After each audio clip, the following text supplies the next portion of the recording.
I'm up. Boom. End of story. There is no other crypto out there. So don't get it twisted.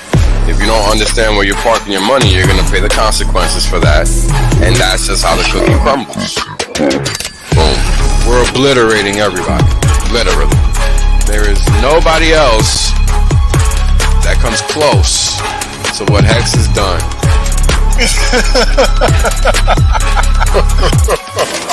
Boom. Oh, it's about to get funky. Funkier than you could have ever imagined. You know, Richard Hart is a boss. Hex is literally the best thing on the planet. It's simple mathematics.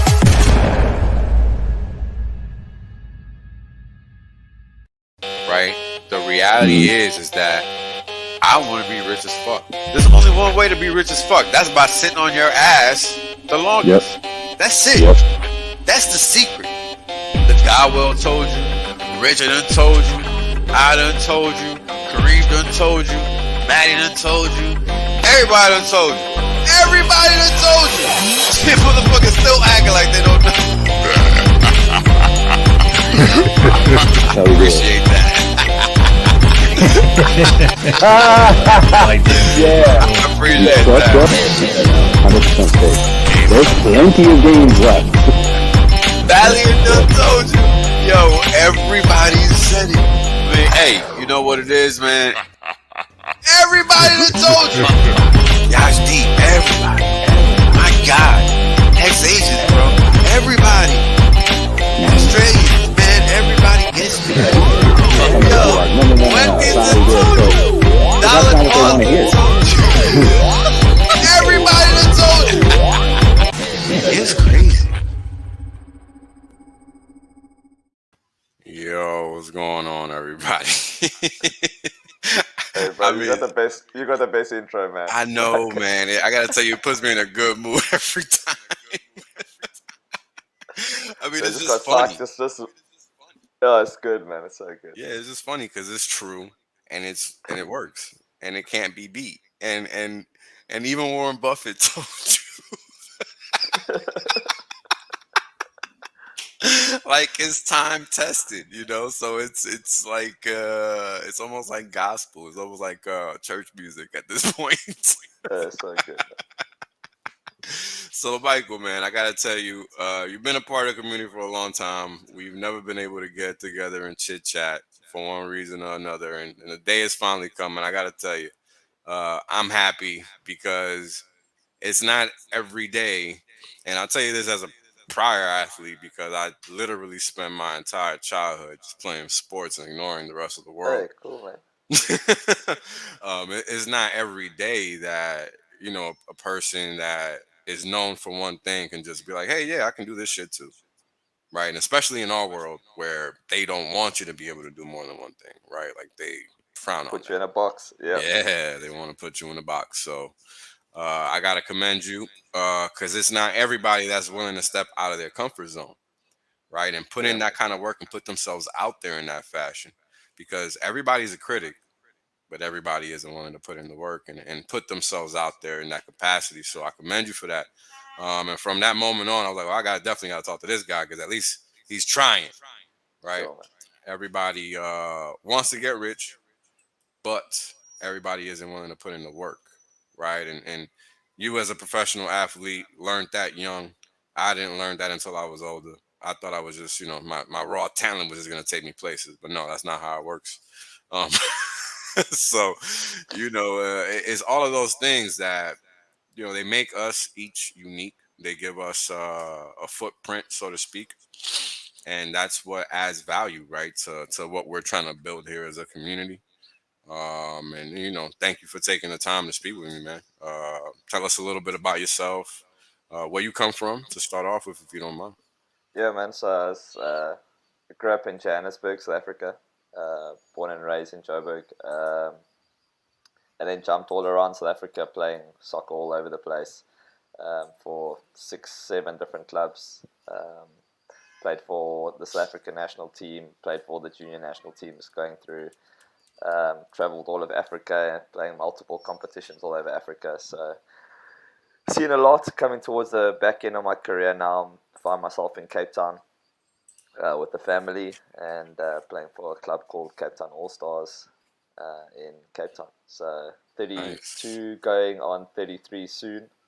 So I'm one of the old men now on the Yeah, scene. right. Funny how that happened so quickly, right? Yeah, yeah, man. They laugh when you tell people like I'm about to retire. I'm 33, and like, well, what do you do? It's like, yeah, sport. Yeah, Like yeah, it's the end of the road for me here. Like, right. Unfortunately, right? I yeah, mean, it's one of those things because it's like you wouldn't think that as a soccer player you would find an end point, but right there comes a level at a certain height of competition, right, where there is a point in time where you do have to take a step back, and that's whether you decided to be at that point or not, right? and sure. and I think that having the ability to be mature enough to make that call when it's the right time for you, right? Because everybody always wants people to keep playing, right? Yeah, Nobody ever wanted Michael Jordan to retire. I mean, look at Tom Brady. He's what, 40 something, yeah, just yeah. retired, See, right? those are the, still the lucky guys. I mean, obviously they were on, like on another level where they Yeah, could decide when they wanted to end the road. But I think for 90% of guys, they want to keep on playing, and they can't. no, yeah, or no one wants them. Like, not, they're Right. basically not in demand anymore. It's not on their terms, so they might even be That's maybe true too. looking for something else, and no one's interested. So I think those guys that walk out at the top of the game, they're winning, man. So it's Yeah. always nice if you can do it on your terms, I think.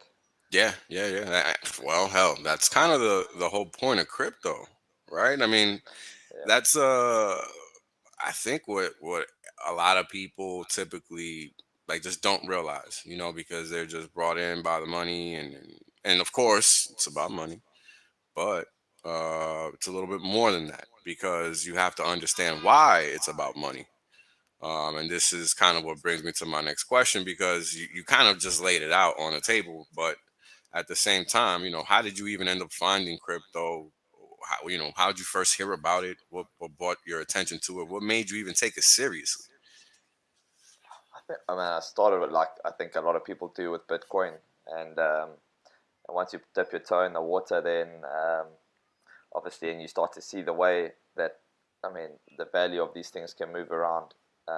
Obviously, piques your interest, um, and then you get burnt, and then I think some people never come back. I had a fortunate situation where I really needed the funds in 2017, so I was into Bitcoin 2016, 2017, so you saw a Mm. nice run up. Family really needed the money end of 2017, and I took it out like at the top, Oh and wow! literally, like, man. And I saw a lot of my friends and stuff, because we'd all be like, oh wow, like wake up in the morning, like teammates and stuff. I'll be like, Right, what, like doubling our money overnight? I was like, mad. right, And right, then right, I saw them all get wrecked, and I was like, I almost felt like sympathy, because I was like, I took it out at the top. right. Um, and it's not because, I mean, I don't know anything about charts. I don't know about trading. I don't know what I was doing. Yeah, I it just just like happened that way. Yeah, 100%. So yeah. I didn't get burned that way. Probably the biggest sort of, the last dip in sort of last year was probably like the real eye opener for me, where I was like, wow. And I'd been in crypto for a while, but it's like, I don't know, when you see it happening and it happens to your portfolio, I think it changes your perspective a little bit. I bet. I was just gonna ask you too. Like, did you learn anything from 2017? Given that you sold at the top and your buddies didn't, but I guess not. Until, You yeah, just kind of answered that. until it's personal, because then you're still messing around. You still think, oh well, like it worked for me. Like, you're still messing Hmm. around with the shit coins. You're still like Right. playing games with different, like, and moving money around and stuff. And until you find Hex, and you find, like, honestly, I've never felt like this kind of peace of mind since finding Hex, and I literally don't own anything else. That's Well, right. currently. That's Hopefully, right. in the next couple of months, I'll have a couple other things, but right now, Right. only old Hex. Man. Right. But it's that peace of mind that separates it from everything else that's out there. Right. Because and I mean I say this a million times and I'll say it a million and one times if necessary more, but it's that ability to remove that existential or realistic downside risk, right? Because when you're holding something and it's not staked, well, you're exposed to market fluctuations because you have that ability to press that exit button. Sure. And that's the killer. When you don't have that ability, or you're extremely disincentivized from doing that action, you're gonna think about it a couple more, a little worse, right? Like, because at the start of even taking that action of staking the coin, you're making a decision in the first place that you don't want to have this money in your hands right now anyway, Yeah, right? Because the whole preconceived idea of this is that you're setting this investment aside for X period of time, and that's it. sure. No, I mean, I literally like I'm like 100% staked, and literally like do not have a worry in the world, and Better than a I'm like, Tesla, right? oh man, I swear. I mean, it's one Before of those things. People really can't, unless before you've been honestly, out there. like I'm sorry. Go ahead. Go ahead. yeah, man, it was like if I had to write out like a 60% drop in anything else, honestly, like I reckon like diamond hands, you're gonna say diamond hands, you're gonna say you're gonna hold, like when you see that stuff happening and you just like, I think like unless you know you're psychologically very strong and you know and you can protect like and you know that what you want to do in the future, I think it's tough for a lot of people. I think you Right. need to have some form of long term time horizon, even if it's forced. Yeah. So I I mean, don't know. I think a lot of people need this, to be honest. yeah, they do, and I mean, the simple reason for that is just simply because they don't have the experience, right? So, and I have this conversation with a lot of people that don't agree with me. They think that I should be preaching shit coins, and I refuse. I've never ever had that cross my mind. And there's a reason I even decided to stream about Hex, because there's nothing else worth streaming about. Not Bitcoin, not Ethereum, not anything else. And there's a reason for that. And people are going to learn it over time, because I've been saying it since I've been streaming, and people clearly don't like to listen, because if they did, that shit wouldn't even be a topic, right? I mean, what sense does it make to find Mecca and still want to go and act like you never found it? This is what a lot of people do, just because they have this time to do nothing with, because they're not trying to find ways to be productive, right? And that that's a personal issue. That's something that person is going to have to contend with, because that's the point of Hex. The point of Hex is for you to buy your time back. I mean, you might not monetarily have it at that point in time in the present, but in the future, that's the point of investing, so you can compound your capital. So I think a lot of people miss that, right? So even when you're trying to take a trade on, because crypto's a little different than what we think of when we're thinking about stock markets, or even futures markets, or currency exchange, foreign exchange. And the reason it's different is because this is a market that's unique in the way that it operates, in that it's the fastest appreciating asset class in history, right? And with that, people come in with these ideas of what they can do and in what time frame, right? And that's the Yeah, key, right? Because that's what leads people into making these ridiculous decisions based on these ridiculous assumptions, right? And when you have people buying coins, with a meme on them, that's exactly what's happening. Because what are you actually buying? You're literally buying copy paste something else. They just change the name, they change the image that you're looking at, and that's it. um and I think it's important for people to realize that simplicity, right? yeah. Because it's kind of like what you discovered. You were buying these other things, but then you found Hex. It's funny, man. Like in my like when I invested in everything else before crypto, or even during crypto, like in the legacy side, I would like I had no problem with my retirement annuity, which I can only take out when I'm 55 years old. I had no problem throwing like a whole bunch of money at that, like to take it out in 35 years time. Right. But when people are like, "What, you're gonna lock up your crypto for 15 years?" It's like 15 years. Like, what's your investment time horizon? People want. I know you want to get Yesterday. rich. Like, exactly. That's it. When people say like, "Oh man, I'm only gonna get a 10x in like a year," you're like, I think crypto like it spoils a lot of people. Like they desensitize Hmm. from like what the real. It's almost like the real world. Like most people for forever, like if you did a 2x in a year, like you've absolutely killed the game.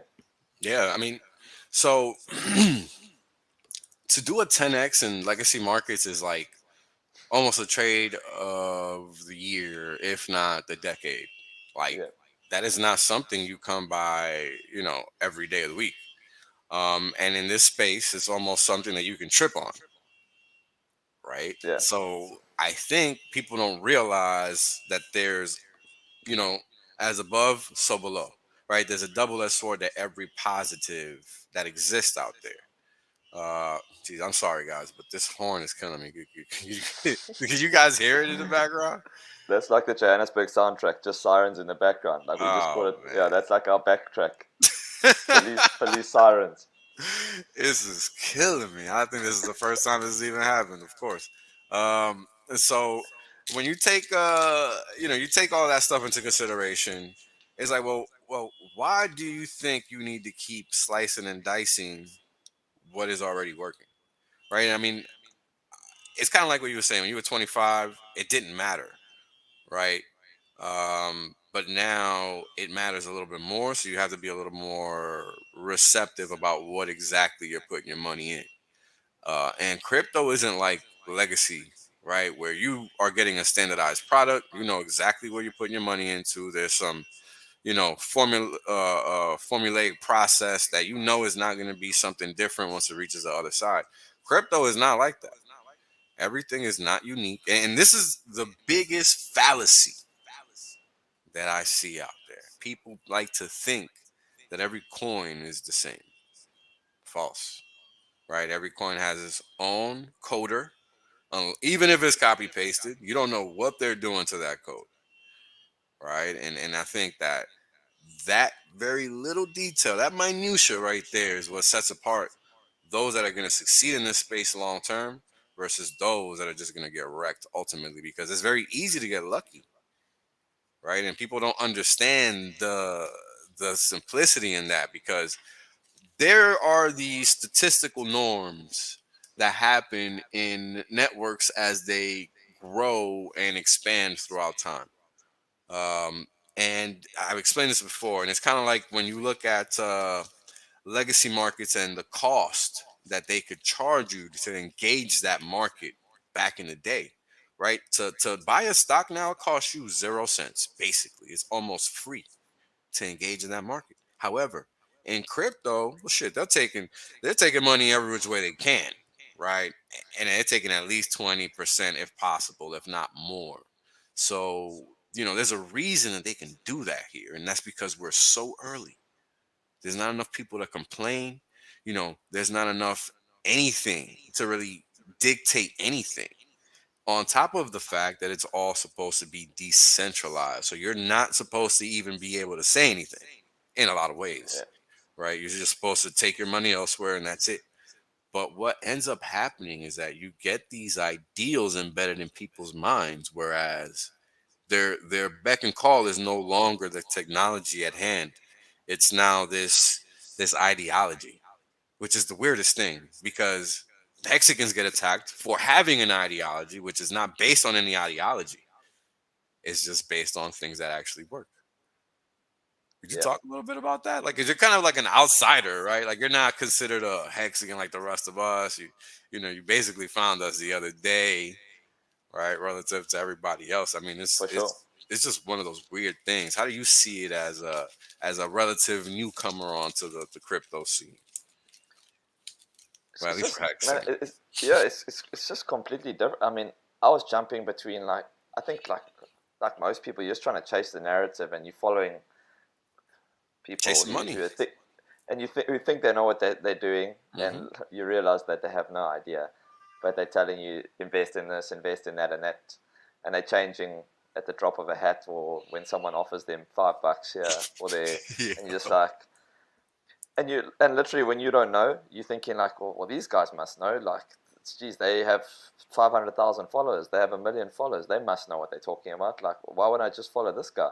And Right. then you just realize, like, they're promoting all these things, and then you look at like their track record, and you're like, I mean, I'm a sports guy, like, I want to Yeah. know, like, what's your performance record? And I'm looking at, like, I've seen some stats where the guy's like 90% of his calls, like, Red. don't, are 100%. Like, You don't and even like have people, any and people, words. yeah, people following the guy, and you're like, Yeah. man, if like I supported a team who lost like 9 out Imagine of that. 10 games, like literally, like they would fire the coach, they'd get rid of like they'd change the whole team, but like They this guy everything just keeps would on going. change. Everything But would then when change. someone comes out and just literally has like a complete product, and like, so that, I mean, I don't want to sound like I'm just repeating his words, but like literally 100% uptime.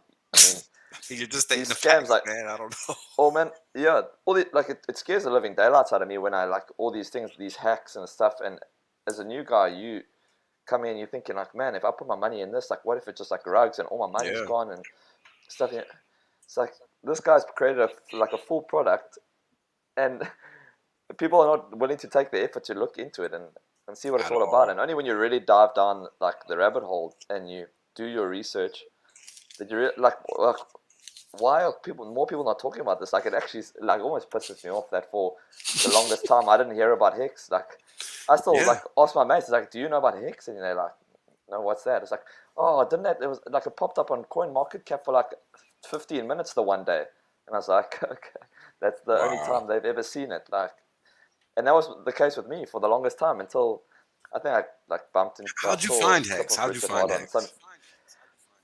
So Crypto Banter, the YouTube channel, is a South Ah. African, like bunch of South African guys, Mm-hmm. and they based here in Cape Town. So like I just like used to follow these guys and see what and like watch a lot of their stuff. And then Richard went on there, and then they asked him, if you can invest in anything right now, what would it be? But you can't mention your own products. And straight away I was like, what do you mean? Like he must shill something, but not his own stuff. Right. So I was like, You saw that? well, That's the one you watched? yeah, yeah. So I was like, well, then I want to know what this is all about. And literally, that was must have been like a month before the Pulse Chain launch. And honestly, I don't know, man. Hopefully, it's fate. But I mean, that's sort of when my entry point to Hex, and I just sort of went everything. All in, yeah. Yeah, I mean, like it's just like it's almost like all the saw clouds that just one. like separated, and I was just like, everyone's been bullshitting, and like this guy just tells the truth, man. Yeah, yeah, yeah. I mean, it's sad but true. And it kind of makes you put into question the whole existing infrastructure around the space, because I remember what it was like when I first found it. It was a bunch of people like me, Richard Hart, like a bunch of dweebs, right? A bunch of people that were just like nerdy type, or at least interested in actual technology. Um, and then it just happened to crisscross with finance, right? And I just happened to be in finance. So everybody at the time wasn't as knowledgeable in either or, unless they were just coders, right? And if they were just coders, they were just knowledgeable in that, and that's it. Um, it was just guys trying to fix a problem. Um, and I think in a lot of ways that problem has now been fixed by the right people. And it's just a matter of getting the message out there, and it brings into question, like I was just saying, right? Everybody else's motive within the industry as it stands, because they're clearly not looking out for anyone except themselves. It doesn't matter who you're talking about. Any furu is on that list. They're not out here trying to look out for their followers, and that's a fact, right? Doesn't matter who you are. That's been proven. It's not even questionable, because nobody, I mean, who doesn't know that they're not taking money for their opinion or their message, right? And that's how you know that their opinion is invalid and not worth anything. I Yeah, mean, then some of the guys will be like, "Oh, well, we never took any money from them. We don't accept any money." But it's like, "Yo, but you did buy a whole bunch of it before you mentioned it, and then you sold it like straight after you pumped it." exactly. What's It's the like, no, but we difference? didn't take any money from them. It's like, well, yeah, exactly. There is no It's actually that's it. difference. That's it. Man, that's It's even even worse, man. worse. Yeah, it's like Yeah, trading on inside info. It's the same thing. yeah, It's the same exact thing, because a bunch of people are going to watch it, a bunch of people are going to buy it based on your mentioning it. So it's not like it's rocket science, right? So that excuse is basically a lame duck excuse, yeah. right? So that's not real. The fact that anybody could even use that and think that that's going to fly is hilarious. Man, I sometimes just watch that stuff now just to like. Honestly, I'll be like, this is what I used to watch, and and literally, like, it just feels like I'm watching like some sort of sitcom sometimes. So, Twilight Zone, I bet, I swear. right? It kind of reminds me of when I used to watch crypto stuff before I started making it. I mean, it was horrible. I would just tell myself, like, why isn't anybody talking about anything that matters? It's like everybody always talks about, everybody tries to mimic stock market or those kind of markets. I don't know why. This is not that. And that just goes to show that they don't understand that. Simple. Right. And then when then something comes along that is something like it, and what happens? Oh, they call it a scam. They don't want to talk about it. All this nonsense. It's like, so you motherfuckers been waiting for 10 years for crypto. You never got it. Here it is. And now you don't want to talk about it. You want to act like it doesn't exist. You want to buy it. You want to have it gifted to you. Then you want to sell it after it does. What did it do? I think it went what the guy sell it at? I think it went from, like, I think he got $350 worth, and he sold it at this is some nondescript fool that got gifted like $300 or $3,000 worth of hex, and they sold it for like 60K. Yeah, But now it's like worth millions of dollars or something, something like that. So, just another moron that doesn't understand delayed gratification. And, again, it just begs the question, what are all of these people in this so called space doing exactly? Are they representing the industry or are they representing themselves? And I would go on ahead and state that factually they are there to represent themselves and not the industry, and definitely not there to encourage others to join or benefit from it. If anything, to the contrary, they're trying to get people wrecked on a daily basis or anytime they make a video, right? I mean, that's basically what's happening. yeah. What do you think? What do you think happens with Pulse Chain? Do you think anything changes? Do you think it's the same? Oh, well, so let me tell you what I think is going to happen with Pulse Chain, just because I think it's important for people to understand, because I know for a fact a lot of Hexicans are going to get wrecked. Because the reality is, and this is something I noticed with time, a lot of people that found Hex found it and got lucky, but don't appreciate what they found because they haven't studied and do not understand what they own. How do I know this? Because they're out here looking for alternatives to engage in, and not really investing capital, but speculation, and they don't understand the difference. And that's how I know people are going to get wrecked. There is speculation, and then there is non-speculation. Right? Everything else outside of Hex is speculation. Period. End of discussion. And a lot of these people, guys and girls, do not understand that. I mean, you have people out here that haven't learned that you can't be talking about projects. Why? Because you don't have anything verifiable to discuss. What are you talking about exactly? Imaginary fairy tales. There is nothing to talk about. Read a white paper. Have a nice day. Nothing else to talk about. Right? And this is what we've learned from everybody else because that's what everybody else is doing. But what's happening? Well, people are thinking that just because it's Pulse Chain and new projects are coming out in Pulse Chain that they get to skip some type of step in the process, and they're wrong. There is no there's no steps to skip. You must follow the process that has been laid out in true crypto form as detailed by Hex. I don't know why it's rocket science. Right? You want to be a crypto, do all the steps. You want to be considered a real final product, do all the steps. You want people to talk about you in this community. You know what we're about. Why are you acting brand new? Right? And it's all of these things. Why are we trying to regress when we know what we don't want to be? And some people are really fighting hard to go backwards. And they're going to be left in the dust because we're not doing that over here.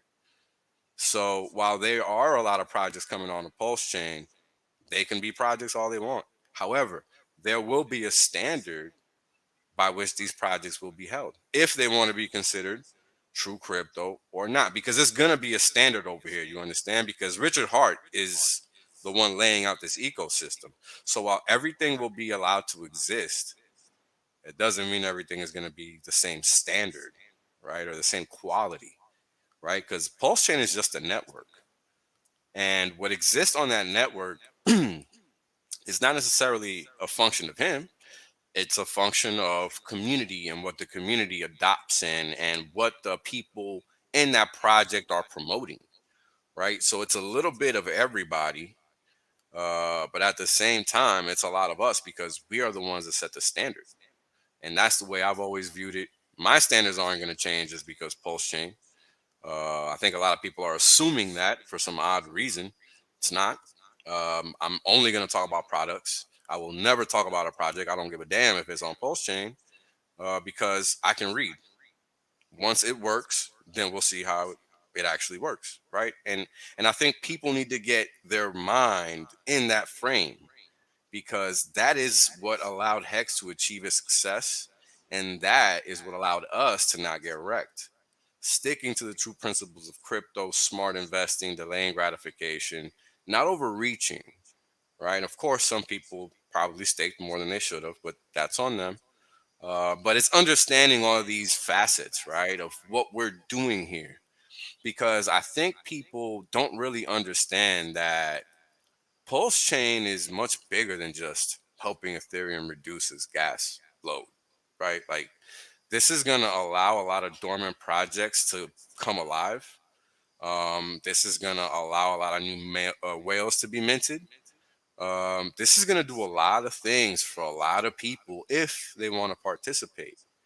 And I think that if people, I mean, people don't even talk about this in the in the promise coin space, right? Like they act like it's not even happening. And this is the biggest thing happening in crypto. Well, maybe that's probably why they're not crypto. So that's probably why they don't want to acknowledge it, right? I mean, it's like if this thing isn't trading on a centralized exchange, it doesn't exist. It's basically what's going on, They right? all know about it, man. Like that's a crazy thing. They're mentioning it like they'll be like, "Oh, we invested in it, but we won't talk about it." Like that clip, like just it's I like mean, how crazy is that? Right what's in going front of on? their Like, viewers. No shame. yeah, it makes no sense, man. But then they'll show everything else, man. A monkey ball, monkey game, or whatever. But like Pulse Chain, they won't talk about. Like, The actual good investment, we will not chill yeah, that shit. yeah. That's But what I asked. It's like does this change with Pulse Chain? Does Richard Hart like when does his reputation like when do they stop oh, this? does that change? Yeah, I don't know that it does, brother. And I got to be honest with you. I'm for one not concerned with it because the Yeah, reality is this: a lot of people are confused with what crypto actually is, right? They think it's this replication of a digital stock market, which it's not, right? Cryptocurrencies are literally meant to not include middlemen. And everything that we know of to date, hold on, man.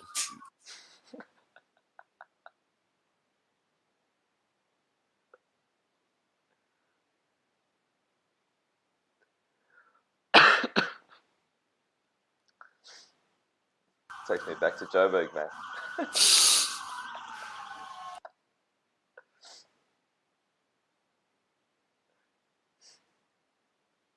A little traffic. Give me some time. Sorry. Yeah, just missing a couple gunshots there, Wells. Let's hope not.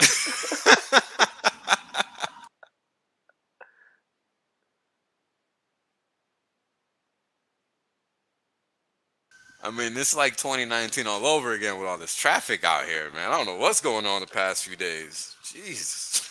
Anyway, what were you saying? I'm sorry, man.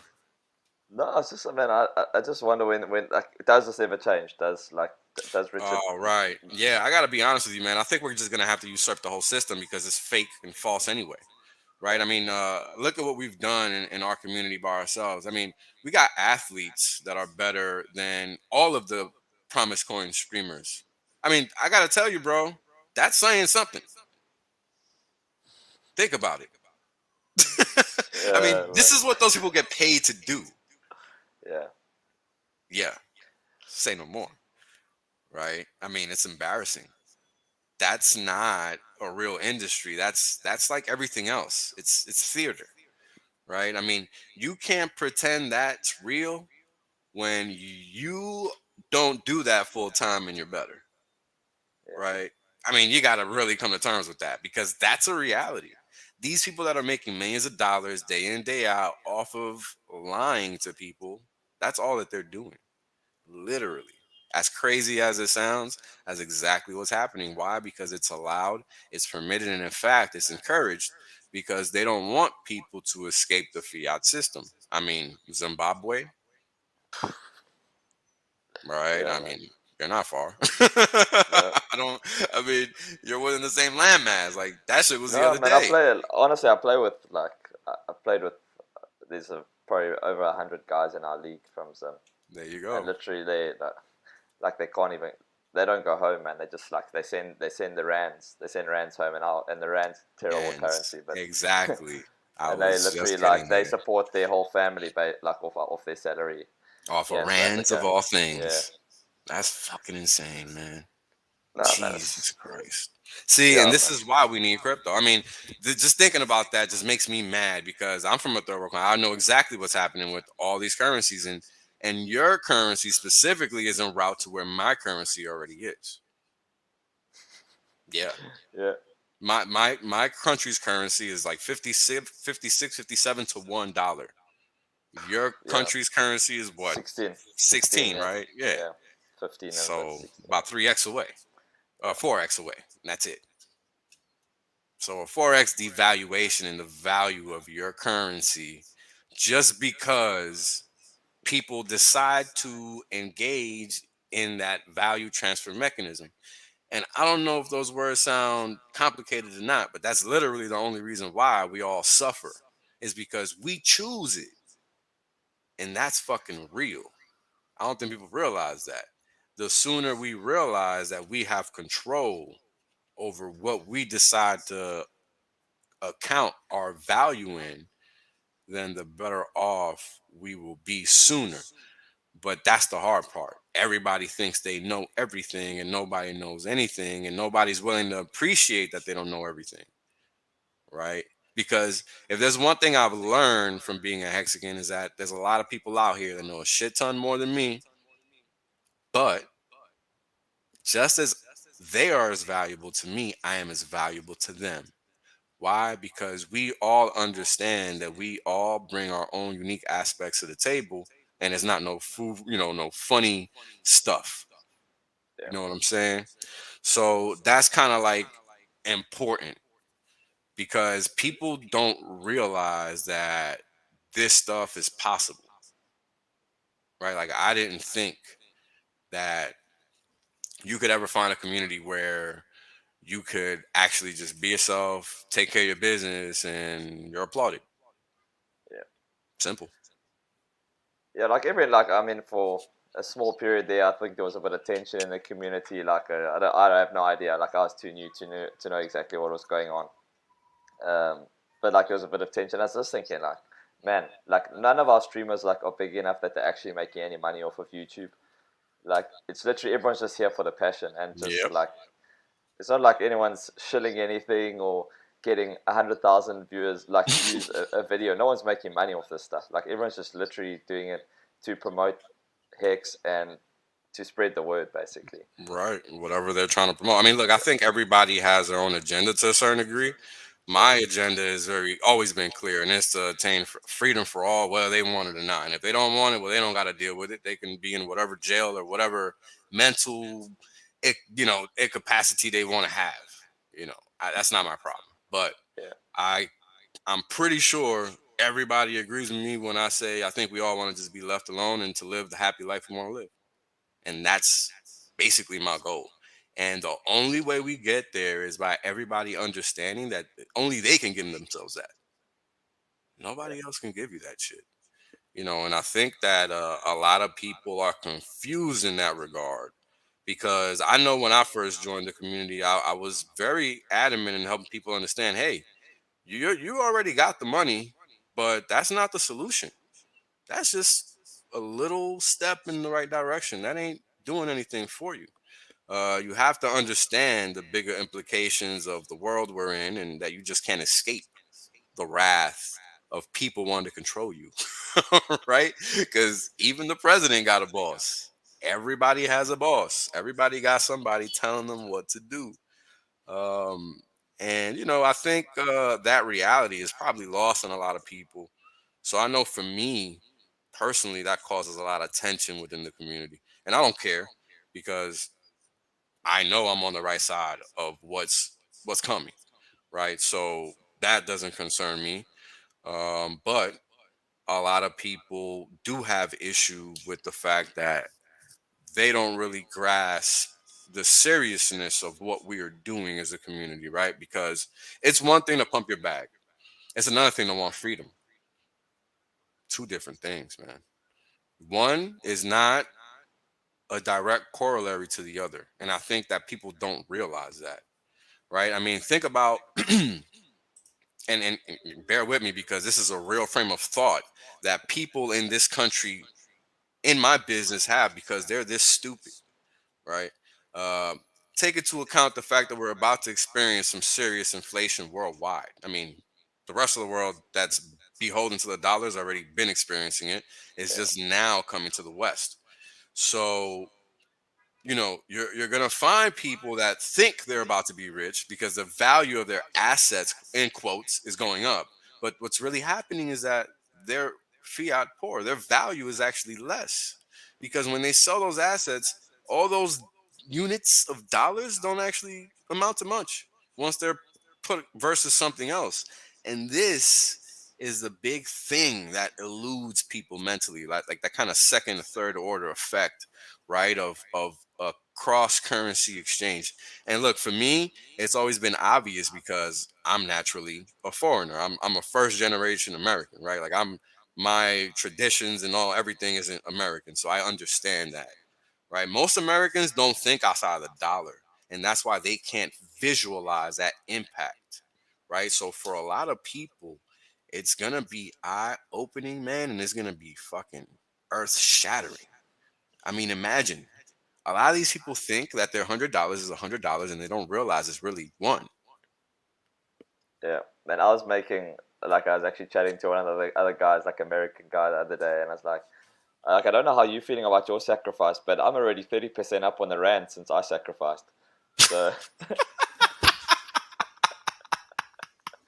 I see, but you see, the literally in like average the last person, like over 8 months, like the rand devalued like 30%, like to right? the dollar. It's like I'm up 30% already. So You're good. it's Yo, and crazy, thank you man. for the super chat, Reno. Oh man, yo, that was a good one. See, but that's important, right? Because again, this is how you, Mr. Morton, protect your value because it is your hard work and labor that's going into that pot, right? And I think people miss that. And this is why I try to explain, you got to really understand ratios.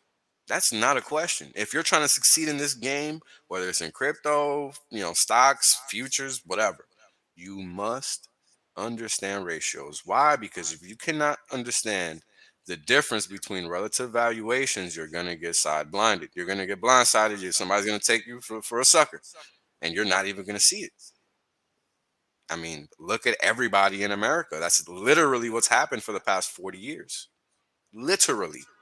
I mean, people think GDP is a measure of economic growth, and it is not, right? And it's all these things that they just, stack on top of each other to get people to think that there is this big, old, complicated system out there, and it's really just a bunch of, nonsense, in all honesty. Because once you sit there, and I gotta tell you, because I taught myself, it's not like I had an informal book, a formal book that told me, oh, this is how it's supposed to go. I connected these dots.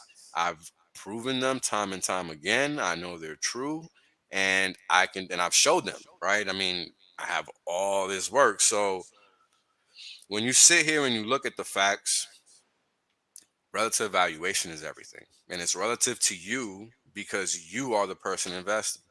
And this is why it's so hard for people to wrap their head around a lot of the things that make or break, right, a good asset allocation. Like, the number of people, I don't know if you've seen, but have you seen all the people that sold like the bottom in Hex? Like, I don't know if you've ever seen people like selling bottoms. Like, have you seen that?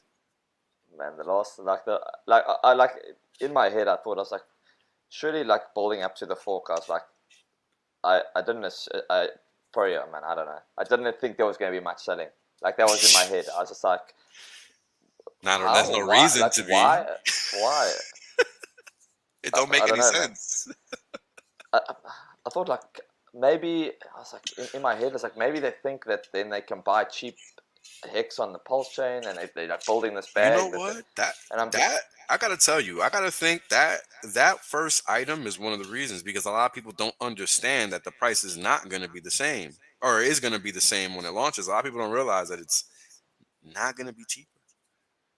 I mean, I don't know and how it, many times and he the hasn't main said it. man's hinted at that a couple times. Like if you Yeah, at just have least to four read between the times. lines. Yeah, he's just Yeah, and you're like people are hoping to get cheap on the other side. Like I don't think it's gonna happen. Like that's come from the man himself. So it's just like okay, if you yeah. think Look, you can, like all the best. good Like luck, good right? go yeah exactly. Yeah. I mean, look, don't get me wrong. I'm gonna be happy if we can, but it's been made pretty clear it's just not gonna be happening. Yeah, So that was like that was like when in my head that was the only theory that was like why would people be selling now? I was like I'm trying to think of all the reasons and I'm thinking like do they think it's done or they don't think Pulse Chain is going to come out? They don't think it's going to reach parity. Like I'm just it was like blowing my mind. I was like when it first ran up, I was like oh here we go. Like this is like everyone getting excited for the fork. And then like with the sell off, I don't know, man. Maybe I don't understand the system, but it's like I was like no, what's I happening here? think you understand. I think you understand. I think the people selling might not.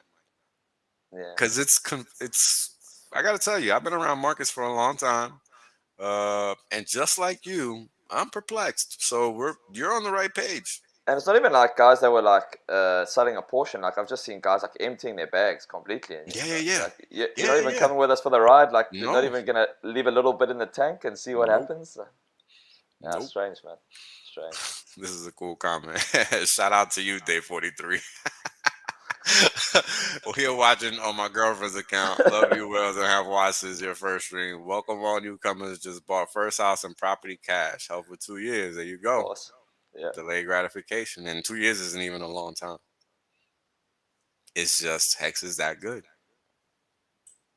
yeah. So, take notes. I mean, it's one of those things, man, where I got to tell you, um, since I've been in this business of trying to take money and make money, this has been the holy grail in my head. Something that pays you yield, something that also goes up in price, because typically you can't get both with this type of volatility. You can't, right? Like you just can't get both. And that's important because that's what everybody is honestly looking for, right? They're trying to find that way to earn yield, gain capital appreciation. It's almost like a shortcut to wealth, right? And that's why it's important to understand the basics of Hex. Like when I first found Hex, I was buying within 30 minutes because I understood, because I had the experience to understand, okay, a CD pays yield. I looked at the price, saw it wasn't even 1 cent, wasn't rocket science. It was nothing to think about, right?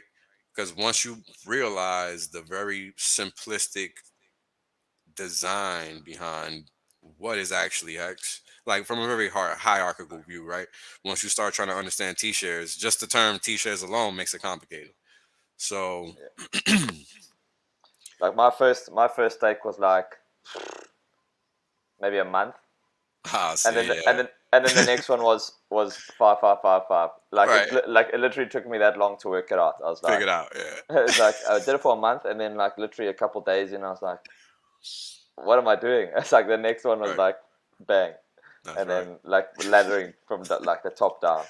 Yeah, But it took like me a yeah, little while to figure it out. I wasn't yeah, that quick. Well, to realize I had to do 555, I don't know why it took me a little while, but it took me a little while. I think it's just because all the information we had at the time just wasn't really good enough to make it obvious. Because it wasn't really a clear explanation at first when I found Hex, like what T-shirts were, and at least in the sense that you didn't have to understand all this other terminology, right? yeah, Because I think that having to jump through those hoops, just kind of like you got to jump through the hoops to buy Hex, right? You got to kind of jump through those hoops to yeah. understand it. Unless you've just been in crypto, and I hadn't been in No crypto man, at it's the like time. you try to explain like the whole like concept of hex to like a no coiner in one conversation. Like, I don't think it's possible. Like, Yeah, it I literally don't takes like multiple. Like, I just tell the guy to buy Hex, and then like staking it is like a whole nother conversation. yeah. Because they got to But like, yeah, understand staking. What's that for? Why do I need to stake it? Is it good to stake? Just the whole word stake is going to throw them yeah. off. Because And then you got to explain how T shares work, and like it literally, it's like it's a couple conversations before you're literally, gonna get a no coiner to completely understand yeah, what's going on here. literally, Yeah. literally. Look, I really want to get into this post chart that I made here because I know you want to know where Yeah. I got Oh that man. number from. Well, yeah. That So was. let me pull that up because it's pretty cool. Because it's pretty realistic. And I would definitely like everybody to understand it because I think we're gonna get close to that, if not superseded, because the demand is honestly there. All the sacrificing we're seeing for Pulse X is on the back of people wanting to get Yeah. Pulse Chain too. So it's not like this is far fetched. For anybody that's been watching me stream, I've been saying it for a while. Like I expect this to be, well, I expected it to be bigger than Pulse Chain, and it has been, primarily because people want access to Pulse Chain, and they understand that Pulse X is. I mean, people are realizing what's going on, right? I mean, I Yeah. don't think there's any other reason that Pulse, the Pulse X sacrifice has been so much bigger Yeah. than Pulse Chain in dollar amount, right? I mean, a billion, one Yeah. sack. I mean, How that's many? Do you know how many wallets have sacrificed for Pulse X? 120,000 plus. Well, we'll look So at it's it right now. three times Yeah, that. we'll look at it right now for sure. It's phenomenal, man. I mean, the demand that exists for good products, it's clear there are none. That's what this is telling me because while the market is crashing and burning, what do we have? Well, what we have is, let's see here, 1.1 billion plus sacked so far, if not more. Let's see what we Yes, get okay. here. All right, well, that's taking forever. Let's go over here.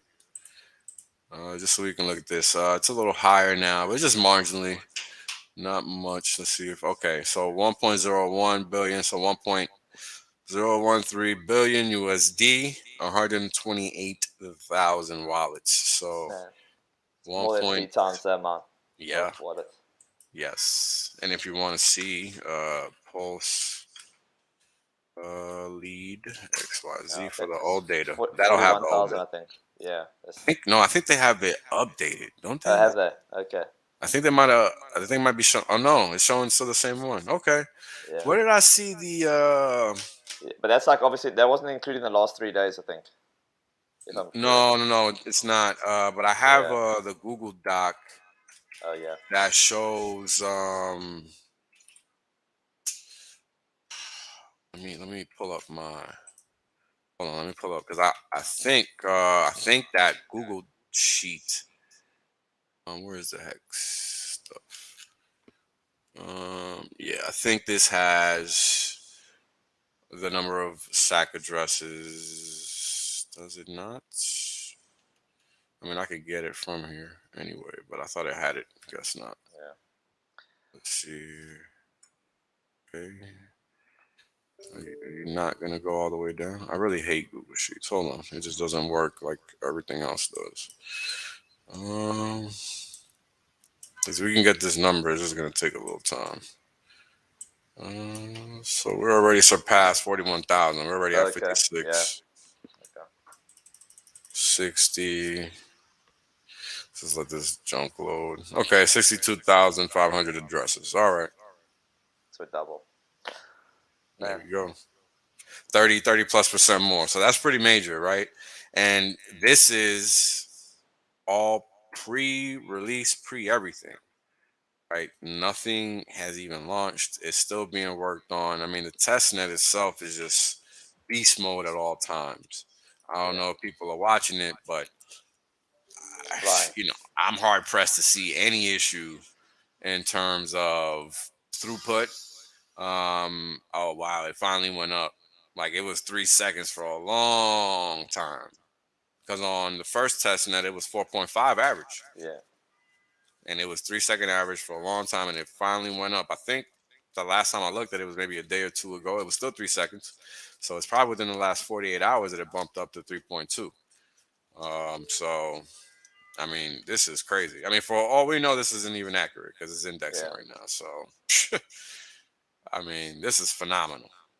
And just looking at these blocks go through, sometimes there's not even any transactions in these blocks. I mean, that's how fast the network is. This is how much throughput the network has. I mean, just imagine once everything is live, everything is in motion, is set up. You got PulseX, you got Pulse Chain. I mean, hell, I'm even looking forward to the future where there's even NFT activity on this here chain, Yeah. because it's gonna happen, right? Who wants to keep giving away money to a middleman? Yeah. Just keep burning that pulse chain. That's okay. Yeah, exactly. Keep bumping our bags. And look at this, 16 million addresses. Well, 17 million really. Let's see. Block share. There we go. Let's see here. Just want to look at some other blockchains just to compare. Let's just look at Ethereum. So transactions, 1.5 million. I'm guessing this is an all-time number. Yeah, these are all-time. This is the block it's on. Blockchain size, 354 gigs. Transactions, I'm guessing this is in the current block. Um, but in the past 24 hours, right? Average time between blocks, 13.32 seconds. Volume, 3.3 and a quarter million ETH. Hash rate, that's a lot of ETH per second. Damn. ETH has, maybe I'm not reading that number right. I mean, that's a pretty, imagine needing 1,000 ETH just to mine a block. That's kind of crazy, bro. Yeah, man. Am I reading that right? I mean, I don't know, man. I think that's about right. Yeah, let's see. I'm pretty sure it's exactly what hash rate is. How much power you need. Yeah, yeah, yeah. That's wild, bro. That's a lot of ETH just a monoblock. That's a whole lot of ETH just a monoblock. All right, let me. Okay, so 17 million, 14 million blocks, which is in line with whatever's happening or what was happening over there. So we even have more blocks relative to when we forked the second testnet. How about that? How about that? I hadn't even looked at that. This is gonna be like taking candy from a baby. I mean, all right. See, now I went back to 3.2 seconds. You see, or 3 seconds. So, Yeah. I mean, look, I'm not gonna lie. I got high expectations for this simply because of the track record, right? And us knowing how Richard works, and his diligent way of handling his business, right? He's not a person that's gonna produce some nonsense and release it. So that, in my opinion, now I'm stating an opinion, is what I expect from Pulse Chain. And I mean, it's really just in line with what I think we've experienced with Hex. And I don't think it would be far fetched to expect anything less, simply because the gentleman has pretty much been clear with his intention and his actions, what he's trying to do, right? I mean, I know I'm excited and I know I can't wait. So, Yeah.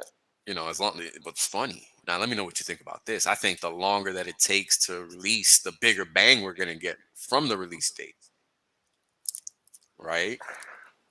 I mean, it's Man. pretty crazy, Yeah. but I think that's how it's going to work out. As long as like you just keep like I think that like our job almost like just keep people engaged, man. And I think the excitement's building. Oh, yeah. Yeah. But I mean, it's kind of crazy because, a lot of people are just still finding out about this. I mean, it's almost shocking to me. I don't. I think it must be at least once or twice a day I see a tweet on Twitter from somebody saying, "Oh man, I'm just finding out about Pulse X, not Yeah. even Pulse Chain." So Man, like when I'm been creating content now, like literally, like if I do something on Pulse Chain, like it'll get like I don't like oh net yeah, next to nothing, and then anything on Pulse X is like oh 10 really? times, man, like insane. That's And funny. it's It was just like that for Pulse Chain for a while. I'm surprised it yeah. changed so quickly. But I Damn. think it's like that's a new shiny object, and Yeah. I think it's as soon as like we start getting closer to the Pulse Chain fork, I think things move again. Well, I think once people realize that it's not a game and that everything that people have been talking about since May 2020 is real and it's coming and it's not a joke. Give me a second, guys. Show us that chart, Wells, man. Tell us where our 20x is. All right, so check it out. Let's walk through that because that is pretty important. So what did I do and where did I get this number from? Because this it seems kind of far fetched to just come up with this random number, knowing what the sack rate was and all these other conflicting variables that we have out there. So let me walk you guys through it. Step one. Step one was finding the accurate supply count that I thought was worth using. And that for Pulse was this. Hold on, let me see if this works. Yeah, was using this count. Simply because that is the, I guess, audited balance by the team that they released. Yeah, what's that? Um, 130 trillion? What? 127.4 trillion. Cool. Yeah, so I use that number now. The only bad thing is that that number is a constant, right? Because we can't have day over day supply for something that doesn't exist. So I use that number to be a constant, and I honestly don't think it's that bad of a deal, because once you take into account everything that you see with respect to Ethereum and how its supply fluctuates over time, it's not that variable. And how do we ascertain that? Well, we ascertain that from looking at this curvature in the line. And I'll walk you guys through that math so it makes a little more sense. So we're starting out with the supply of Pulse and ETH, right? So now we need to figure out, well, we got these two numbers. Where can I get a number from that could take me to the next number that'll allow me to get some other number? Because this is the funky thing about trying to create values that don't exist. They have to make sense. Thank you, Sir Edwards, for the $10 super sticker, bro. Appreciate it.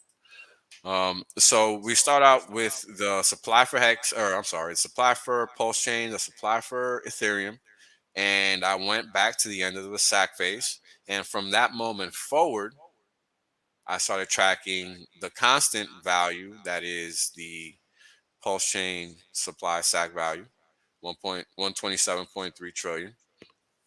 Actually, let me this will be cool for you guys to see. Let me do it in real time actually. Because I think it'll probably make more sense that way. So we're starting out with two values. One value is the supply of Ethereum, and the other value is the supply of Pulse. And we need to find out how much Pulse per Ethereum we're we're gonna get from the system. Like, what's the value of that, right? Because we're Yeah. trying to get to determining what the actual value of Pulse Chain is in terms of dollar value. So we need to like hop our way over there, like try to make it over there. So we're gonna get a number, and it's gonna be PLS per ETH, and that number is 1.08 million, as you guys are seeing here. So let me just get this number. Uh, it's so annoying. Why don't they just give me the number? Give me a second, because I just want to copy it so I could just keep doing the math here. All right, doesn't want to copy.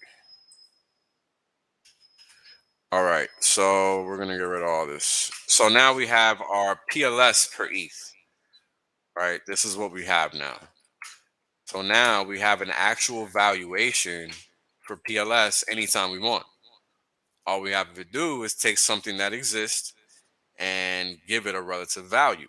Literally, that's all you have to do, because that's all markets are.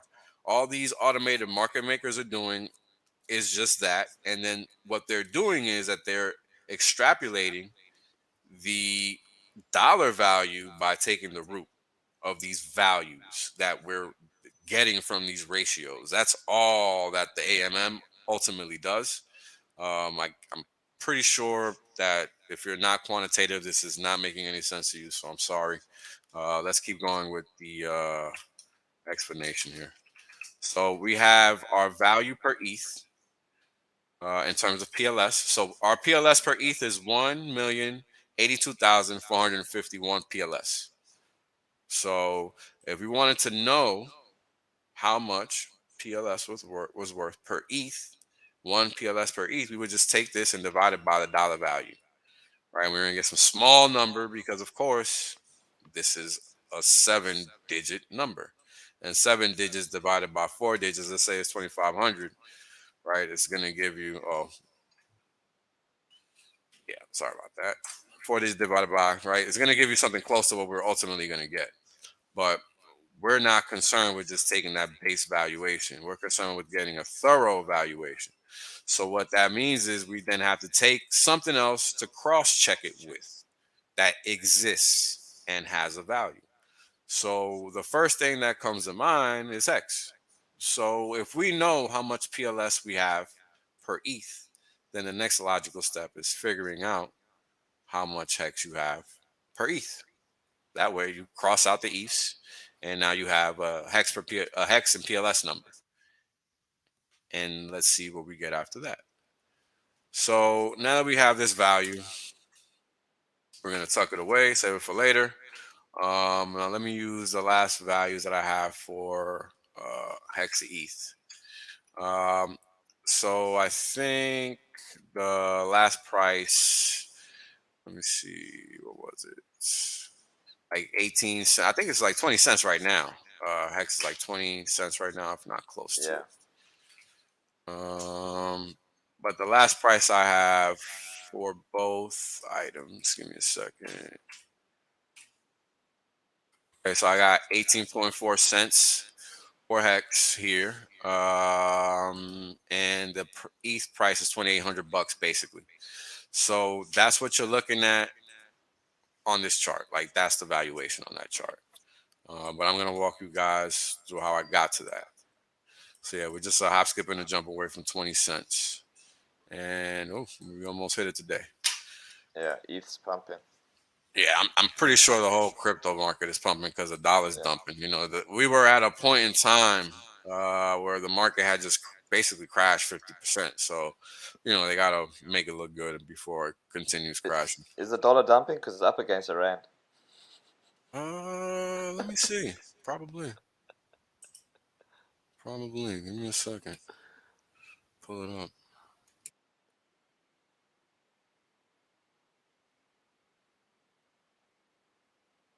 Pull up the chart here.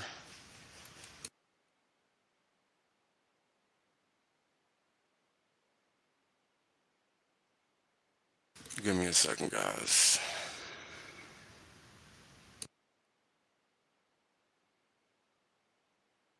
Not as fast as it looks.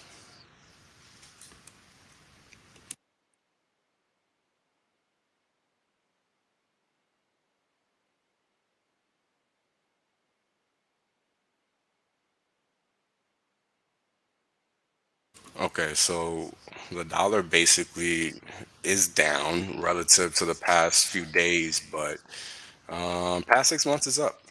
Yeah. So if you want to look at it versus the rand, then you would have to. Don't do that. Don't do it, Wells. Well, I'm sorry, but ouch. Yeah, damn, bro. All right, Yeah. So all right. I think, yeah, just don't do it. Yeah. So let's take the values of ETH and Hex from the current market. And that is 2962 versus 19.4.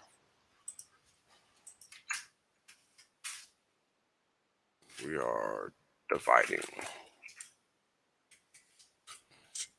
2, 19, 4. See if I did this right.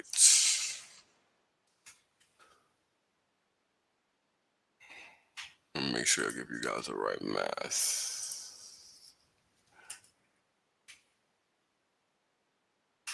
Oh,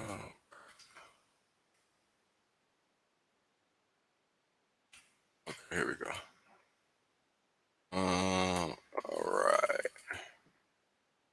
Yeah, so I did it backwards. Give me a second. It's hex per ETH. There we go. Okay, so now we got the value of the hex per ETH, right? So this is the next value that we have to take and then convert into a dollar figure because we now cross-check two pools, ETH and hex, and now we can take something finally and give it a USD value. So we would take this value and multiply by that same price of hex of 19.4 because that's just what we just used. And here we go. That's the current price. And yeah, that's up there, man. That's way higher than what I have here. Fuck. Yep. So congratulations to. I mean, does that make sense how I went about doing that? Yeah. Because I'm literally just pulling and Just the plugging. ratios, man. Yeah. Pulling and plugging. That's all. I'm not doing anything Because else. basically, Pulse is just gonna be. You're just gonna take the Ethereum, the amount of Ethereum, and just replace it with Pulse on the network. Yep. That's it. So if my math is right, which I'd wager it is, we're on to something here. Yes, sir. That's scary, man. Mm-hmm. Very. Yeah. I mean, it's kind of crazy. And then what do you think? What do you think happens like pre-bridge? Do you think people are gonna be a lot of people fucking around on pre-bridge? Oh yeah, yeah. Well, there's no way we're to determine the kind of mess people are gonna make over there. And this is what I've been telling people is like you want what you want. Everybody wants Pulse Chain, everybody wants Pulse X, but do you really know what that entails once there is no bridge? Because there's going to be the point in time where people they're going to take action and not understand what action they're taking. So what I tell people is that determine what you want, and that's Yeah. it. You can't Yeah, do all much these guys else. like talking like there's so much talk like trading like swapping Pulse X for Pulse like pre-bridge. Yeah, I'm but they just don't know I'm what the worried ratios about are the going to be. ratios. Yeah, man, Yeah, I'm worried about like the ratios. you Like should a lot be, of right, because you don't know what it's going to be. yeah, So, I think people have to balance their portfolio, look at their bag and determine whether they're comfortable with it where it's at. I mean, that's the best option. I can't sit here and tell people, oh, you should have this much pulse, this much PLSX and this much X. Like you need to figure out what you want and just be comfortable with that decision and be okay with it. yeah, Because there's not going to be a dollar value for you to reference, and that's going to be the best opportunity for you to pick up something at no value. That's ultimately how it's going to work. So so let me explain this because I don't want people to get confused. This is not the start of Pulse. Okay, this is a calculation that I derived from using the existing pools of values that exist within the crypto system. So this is just the best guess of what the present value is. And that's it. It's not an exact value. It's not a concrete value. So don't get it, construed. Don't get it confused. It's just an estimation. It's just a guesstimate. So just want to make that clear before people go, buying mansions and shit.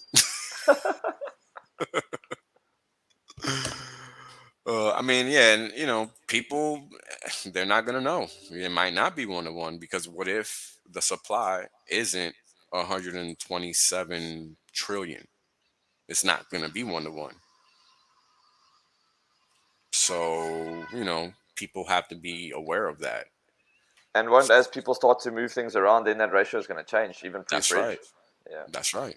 It is going to change because the market is going to be determined by those transactions. yeah, It's not going to be just, oh, it's going to stay here and that's it. No, no, no. Once the yeah. market starts trading, things start changing and things start moving around and values start taking place. That's what price discovery is. And people have to be aware of that. It's that simple, man. And it's kind of crazy, but that's honestly what it is. So you have to be careful and understand what you're doing on day one because it's not. My guess is it's not going to be 1 to 1. That's my guess. So I don't know. Um, I think we're in for a major explosion because there is major demand, Yeah. and we see it every day. And I think that you can't dismiss that.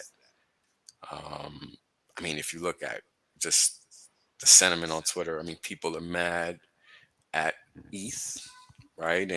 And people are working hard to create a fiat on ramp for PLS. So I don't see that happening in other chains. So this is the next best contender relative to Ethereum because of the community, right? I mean, we're the only ones that can make this great. It's not going to happen by itself because nobody has a vested interest outside of us. And I think if people realize that in a holistic sense, just with everything that we're doing, then we'll probably be way better off than we could ever imagine, right? Because there is nothing better done than when you do it yourself, right? And I think that that's something that people know. I think especially in this community because a lot of us found Hex because we found it, not because anybody pointed it out to us or anything like that. So I don't know, man. It's gonna be interesting when Pulse Chain launches to see what happens because a lot of things are happening in the background in order to complement Pulse Chain and Pulse X because the objective here is to provide people with an arena to exercise their right to exchange value and their right to attain financial freedom. And presently, that doesn't exist. So, it might seem like it does, but just like we were speaking at the beginning of our talk, what people mostly find is just Rec City. Unfortunately, they don't find anything that's like even constructed well or worth considering or anything like that. I mean, it's just crazy. But then, Uh, man, like then I look at and I hate mentioning other names, but you look at like Solana, like everything that mm, has gone through in the last like 4 or 5 months. But like the price, like it doesn't like it doesn't look like it affects the price. It's just like people just speculating. It's just like gambling, man. yep, Nobody's that's using right. these things, so they're just speculating on where The they think the value. price is. Yeah, Yeah, that's right. That's right. But I mean, I think that's what's important to understand.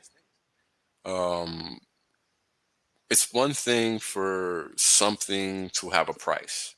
It's another thing for something to have value. yeah. And I think that when you look at that case just brought up, Solana, I mean, there's no value to be had there. That chain is always down. Hell, most people don't even realize that's not the actual main net. That's a sub main net that's running. So people aren't even like they don't know. I mean, and again, this just goes back again to what we were talking about earlier. Is just the quality of analysis that exists in the space is non-existent. It really, really is non-existent. Why? Because people just speculating. There's no real attraction to what we consider the tech, right? Like that's just a narrative. That's not real. So I think, right, if you're the type of person that's willing to do their own research and do their own discovery, I mean, you'll be in the right coming into this space is the right move because this is how you can find financial freedom. I don't think there's a lot of ways where you can just discover that elsewhere. I mean, Bitcoin, Ethereum, legacy markets, they're just not optimal. Not anymore. I mean, that's why they have to cut their fees to zero and whatnot. I mean, Ethereum is there because you can still extract value, but you can only extract value if you can afford to now. right? It's not for everybody. So, it's all of these things that add up into the failure of Ethereum and the potential success of Pulse Chain, right? And I think that we're setting up for something major here with that. Man, I literally like I can't wait for the day where like I literally don't have to worry about anything else. Like, and it's just literally Pulse Chain and Hex on Pulse Chain, and like I'll best like when I have to go access my Hex on Ethereum, I'll go there like when I have to end the stake, Right. and literally don't have to go anywhere else, and don't have to look at charts, and don't have to look at what the rest of the market's doing, and literally on ramp and off ramp through Pulse Chain. Like, Sounds like you at the beach. man, I swear, like there we go, done. Like, Oh man. that's my That's that'll be crypto for me. Done. Thank you. right, right, right. I mean, and that's the thing, right? It's like we look to invest to make money, not to lose money, but yet everywhere you turn, it's a money pit, literally. Why is that not a problem for people? It's weird, isn't it? You would think it would be, but somehow it just passes muster over and over again. It's one of those things that it's like it's like we're in the twilight zone here, right? I mean, how does that happen over and over and over and over? I mean, we literally started the interview talking about it, and we're still talking about it again because it's just one of those things. I mean, here is the only viable solution that, not to speak in a biased fashion, but we can see the work is being done. We get updates. We get legit explanations. We don't get weird explanations. We don't get ghosted on questions. We don't get any funny business from Richard Hart ever in regards to Yeah, Pulse Chain or Pulse X. yeah. We Ever. get 2 more months, not 6 more years. Right. As a best case. Yeah. Yo, when I saw that, I was like, wow. Oh six man, if you years. like, literally, like, I don't know if you saw on Twitter, but like, literally, I was about to throw all my ETH into like a ETH 2.0 staking pool, Oh no, and I I didn't. I literally, didn't saw that. man, like so close, and I literally took all of that and just like sacrificed that for Pulse Chain. Man, Wow. I was literally like getting all the stuff set up. I was gonna buy like all this like the stuff I needed to get all like set up and everything. I had like my brother-in-law who's like tech savvy. I was like, mate, I want to set up these like couple validators, like ETH validators, and then like literally Pulse Chain. Like I found Richard Hart and I was like, okay, scrap that. Like Right. sacrificed everything. Right on time, man. Man, Imagine. I swear, like it was like I dodged a bullet, man. Oh wow. Yeah. I mean, it's kind of interesting because I have this friend. He asked me the other day if I knew of mining, right? Like, regular old school mining. I'm like, I know mining, but let me reach out to somebody I know that is a professional. But I haven't even reached out because it's like I can't even bring myself to do it. Uh, Knowing full and well the kind of capital investment that's required, and just the process. Like, it's not efficient. It's not convenient. It's not like we can do better now. So why would we want to do that? Does that make sense? Yeah, So, it's just it's weird, man. Because it's like people are trying to. I mean, I wonder if this is what it was like 100 years ago when you had people trying to hold on to horse buggies. Like, is that what people were doing? Right? I mean, sure. is that what people were doing by holding on to Bitcoin or whatever? You know what I mean? Like, what was actually going on? Yeah, So it's one of those things where I don't know, man. You kind of got to figure it out and make your own decision and just be okay with it, right? And that's kind of like it's similar. It goes back similar to how much pulse X should I have or pulse chain. Like, only you can make that answer that question. Nobody can really make that determination. Only you. So it's that's why it's important again to lean on that education and all of that important stuff. Like, you know, is Rec City out there is just a minefield. Yeah, You know, there's no two ways about it. There's a minefield out there, and there's no way to kind of find it out by trying to rely on a crutch. You know, you have to do it yourself, and I think that that makes this game even that much more difficult for the layman because like we talked about earlier, stock markets and all that, right? Like these are all centralized products. Like you know what you're trading when you're trading this stuff, right? When you're trading a futures contract, you know what you're trading, right? Like you know what this stuff is. It's all structured the same. The math might be a little different, but that's it. When it comes to crypto, you know, there's another layer beneath just what you're looking at on the screen. And that's supremely important because that plays into everything you're seeing on the screen. It's not just the prices because the price is literally a function of that underlying that you cannot see. And that is what eludes people in crypto because we can try to act like they're just markets, but they're not. At least not the real ones, right? When you talk about a coin that lives on a centralized exchange, meaning, you know, more than 75% of its volume trades on a centralized exchange, that's not a cryptocurrency. You know, no matter how you cut it, it's just not. Just because it's there doesn't mean anything. That is something with middlemen. That is something where you have no control over it. So how is that a crypto? Literally not by definition. You know what I mean? So yeah, it's about having that understanding with respect to one facet of an idea versus another and how it's really able to be represented in reality, right? Because I think that because it's so easy to conflate stocks with cryptos and everything else that it's easy for people to get lost in the sauce, if you know what I mean, right? Like it's easy to get confused and think that you have to operate in the same way because that's what I used to think until I realized, like, oh wait, this is not anything like that. In fact, none of that stuff actually matters. What matters is, does this thing work? And if it does, can I verify that it works like it's supposed to work?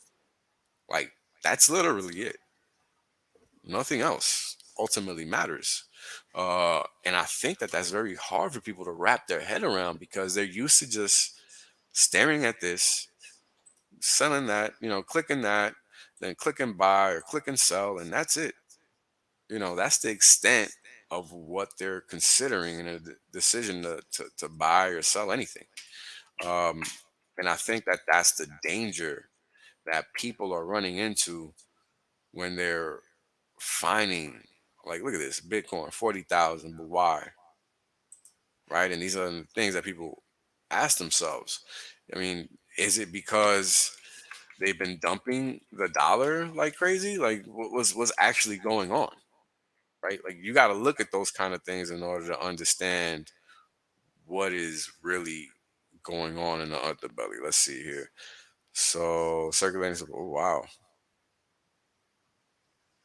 this is interesting. So, this is a real pump or what? I don't usually look at the Bitcoin chart, so excuse me. So, okay, this 24-hour volume number, 43 billion, uh, relative to the market cap is at 50%. Now, the reason I'm focusing on this is because it's typically um, more than that. You know, 2x, 1x equivalent. More rarely is it half. But um, the sad fact is that it's typically it shouldn't really be like that, right? If you look at the rest of the market, the volume to market cap ratios are, while sizable, still relatively small, right? Like 20 divided by 768 is going to be a small number. Same thing with 15 divided by 353, and so on and so forth. Um, so when you take into account the fact that this is just a stable coin, just a currency, beginning of the currency, plain old fiat, nothing special, and it has 50% of the volume, you know, it still makes me question the price action, right? Because why? The dollar isn't dumping, interestingly enough, but yet this is happening. Now, is that really interest in the coin? Or is this somebody covering their position? Maybe they're getting out of a short or something. Because the funky thing about Bitcoin is that it's not decentralized.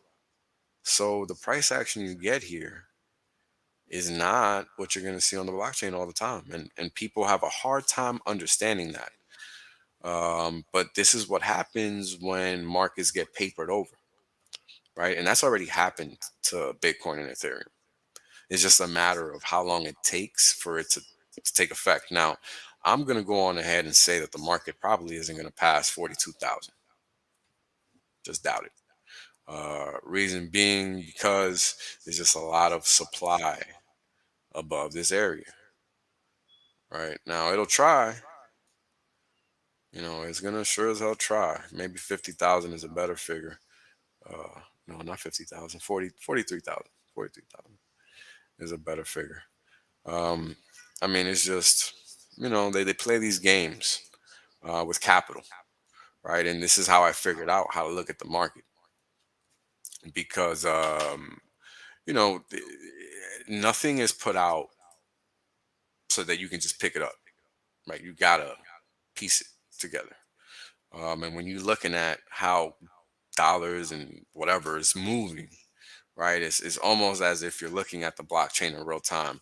So if you're looking at what these values are doing, right, then maybe you can even put them against each other, right? And this is what Hex BTC is, ETH BTC, when you're crossing two currencies or two cryptos versus each other, right? And you're just looking at what they're doing independent of the market, right? And there's just so many ways to slice and dice a lot of what we look at. But it's about picking the right point of view, right? And that's all we can really try to do is just try to ascertain the right scope to look through. Because only then can we really make the right decisions. You know what I'm saying? Um, like imagine all the people that I mean, I'm not gonna forget it. I remember like it was yesterday. I'm never gonna forget some guy that sent out a tweet saying he was selling hex for Bitcoin here. Yeah. Infinite loss forever. That guy's never gonna recover that position. Right? I mean, this happens all the time. I'm pretty sure somebody else probably thought they were being slick and did it again here. Because it's constant. Right? People think that they're smarter than the market because they don't understand the market that they're trading in, right? And that's just the way it works. Same thing with Hex versus ETH, right? Like you cannot hide the math, right? And where did the ETH go? Well, I think we can see where the ETH went. All right. I haven't said that in one in a while, but it's just one of those things. We can see where the ETH went, man. Not where you think. Not where you think. And this is proof. And people still, funnily enough, ask that weird question. I mean, let's look at the total market cap of crypto. 1.8 trillion, reached a high of I think almost 3. Yep, a little over 3 on November 10th, which I think was yeah, that was the day of the first yep, look at that. November 9th. So we bottomed against Bitcoin a day before it topped out. How about that? A day before crypto topped out.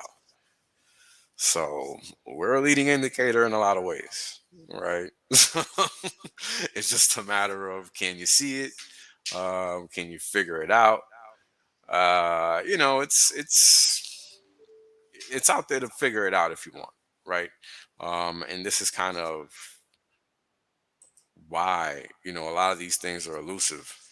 Um, they're there, but they're not, right? Because who is going to think that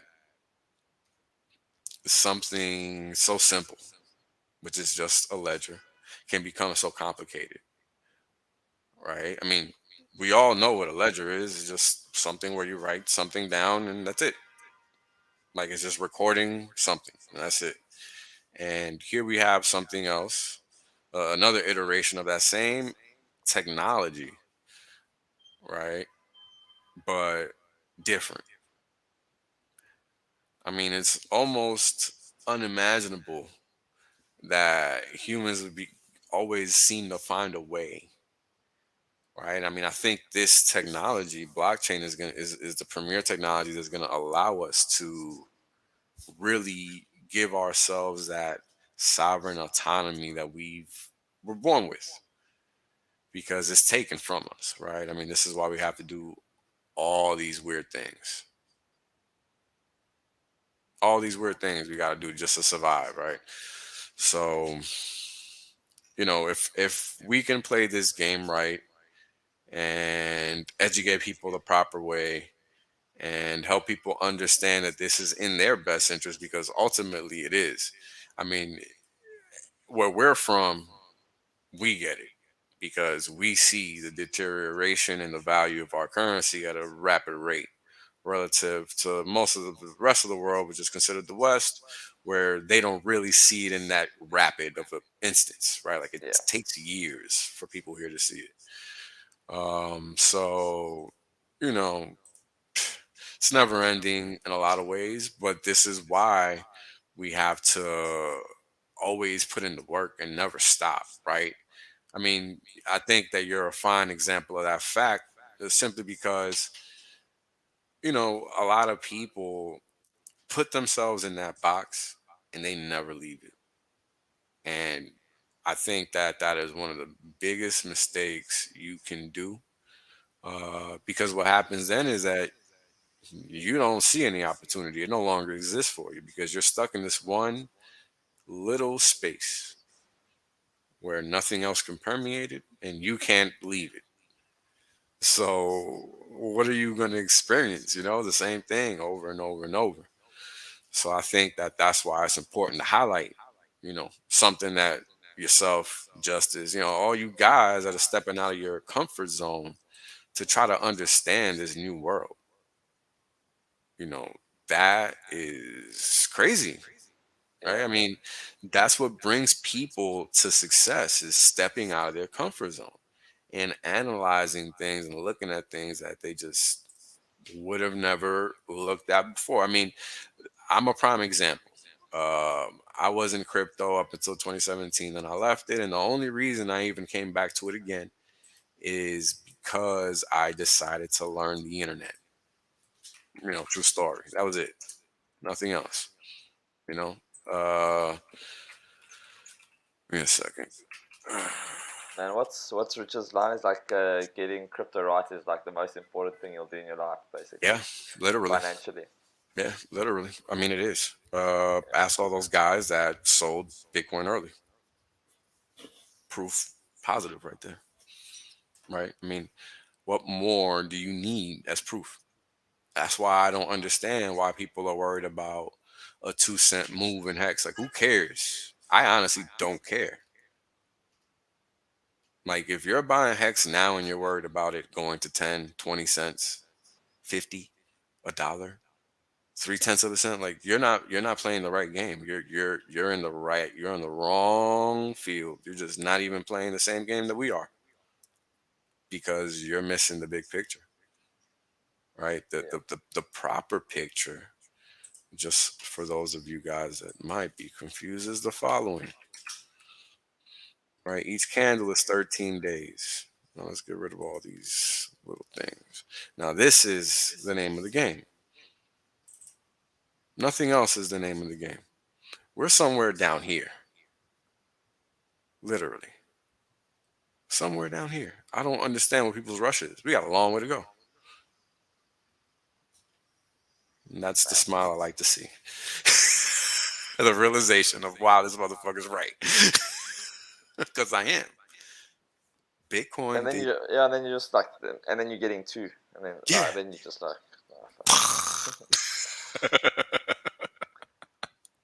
I Yeah. mean, you know, What do you think happens like with regards to parity? Does that mean same price or different price? They just move together.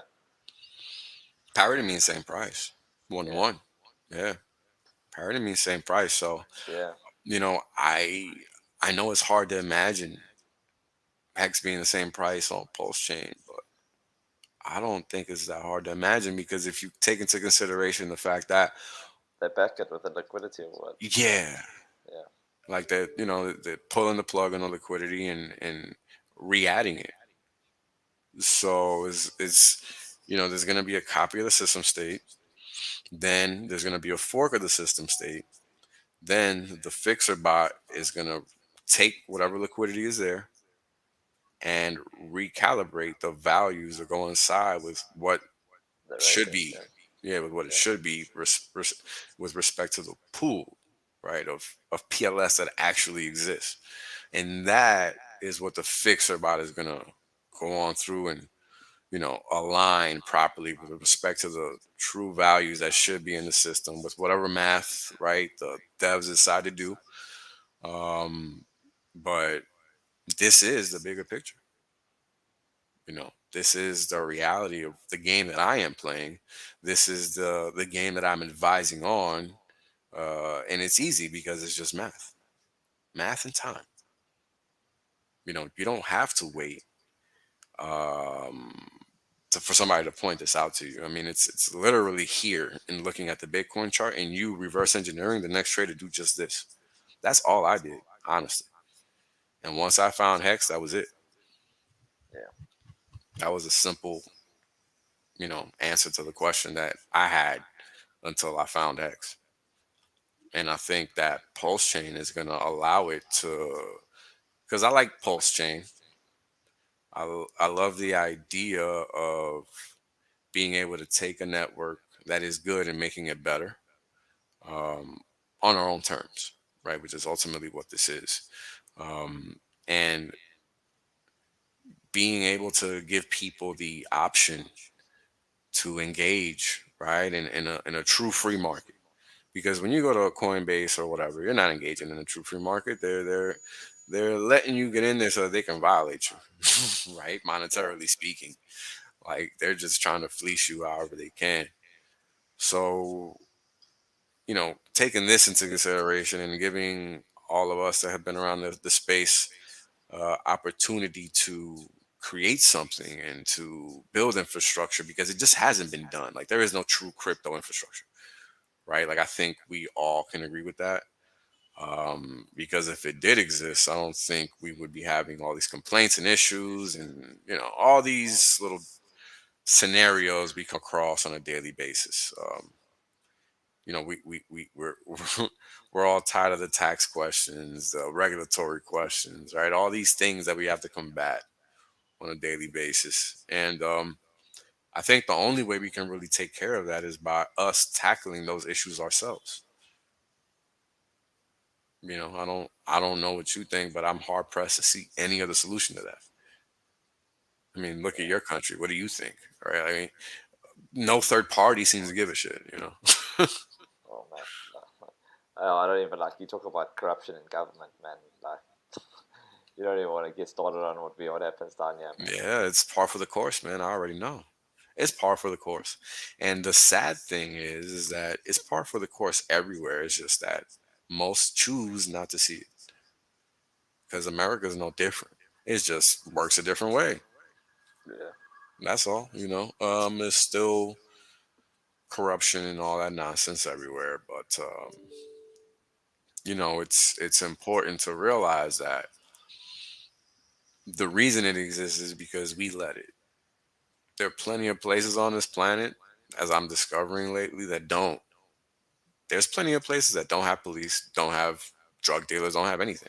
and they live perfectly fine. Why? Because they take care of their own. They handle their own business. They don't have no third party in there administering anything. They administer their own situation, right? So it's not like freedom is far fetched. It's possible if you want it to be, but you have to be willing to be responsible enough to tackle that reality. And I think that that's the bigger issue. Most people just don't want to. And hey, they'll just get left behind. Us crypto folk are going to carry that torch forward, right?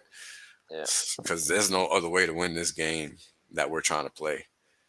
Um, we have to take our own ability to win into account because they're not going to let us, right? Think yeah, about it. They're not giving us a freaking checkered flag saying good job. No. Like to think that's gonna happen, but I don't think so. And I mean, hell, this is why we went ahead and built MCA and all of that. Like all these things that we're doing in the background. Thank you for the super chat, man. The $5 super chat, appreciate that, man. But it's all those things, right? Like these are things that are gonna not just help Hexicans, they're gonna help everybody in crypto that wants to take advantage of it, because that's the purpose of it. So hopefully, we can continue to progress as a community like we have been up to this point. I hope that we can continue to collaborate, right, across geographies, time zones, and just being able to have these conversations. I mean, until I started streaming, man, I thought I was by myself on this planet. Period. man. Like honestly, since I've started this, like it's been one of the coolest experiences, just Yep. because like it's opened up so many doors, man. Like Yeah. just meeting cool people and It's a different ball game, man. man, like the Telegram stuff, like literally, like you find yourself in like this Telegram chat, you bouncing ideas off these guys. Like I swear, like there's so many exciting things that are coming. It's, Yeah. it's gonna be insane, man. It is. And I mean, when you sit there and you look at where we are in time and what exists and what's coming, it's two different worlds, right? I think it's literally two different worlds. I mean, look at this chart and then look at this one. I mean, this is literally, well, let me see if I can get the BLX. It has a better representation of the beginning of Bitcoin. Yeah, here we go. So let's see. We're about here. Prepare yourself because your neck is gonna break. I don't know if you could. I don't know if you can tell, but the inclination is much steeper because the price elevated many more zeros. Does that make sense? Yeah, Because you got, first off, you got what was that, 3 zeros? Yeah, 3 zeros down here, all the way to 4 zeros, all the way to no zeros, right? So with Bitcoin, you just got 1 zero, and then it eclipsed 2 decimal points, and that's it, 2 decimal spaces. So the move has been much bigger and much more significant in Hex than in Bitcoin, yeah. and that is something that most people don't realize. Give me a second. Because it's like, man, when I started a conversation, when people are like, "What's this hex you've been going on about?" and it's like the truth. Well, it's like it's gone up 1,000,000%. Like I feel like you just lose people because they're like, "There's no ways. Yeah, yeah, yeah. That I mean, doesn't happen." you know, who can wrap their head around 6 million%? Yeah, That doesn't even make sense, man. Most people can't count to 1 million, let alone think 6 million%. And that's crazy. This webcams, y'all. We tired of trying to hire you, bro. Like, get out of here, man. These damn spam bots. But yeah, but you sit here and you look at that, right? And then you look at this chart, right? And you gotta take this seriously because it's literally this simple. And I got to tell you, man, when I realized how big I had messed up, um, by the last time, the last opportunity I had to buy Bitcoin at a decent price was at when it retraced to 250 bucks. I think it was around here. Or am I misthinking of the time? No, I think it had to be whenever it was that it retraced to 250. Yeah, it was around here. When it retraced to 250 after a rip to 1200. Because, you know, I still didn't understand. I think about this so often because I still didn't understand, what I had done, Yeah. and the opportunity I had passed up.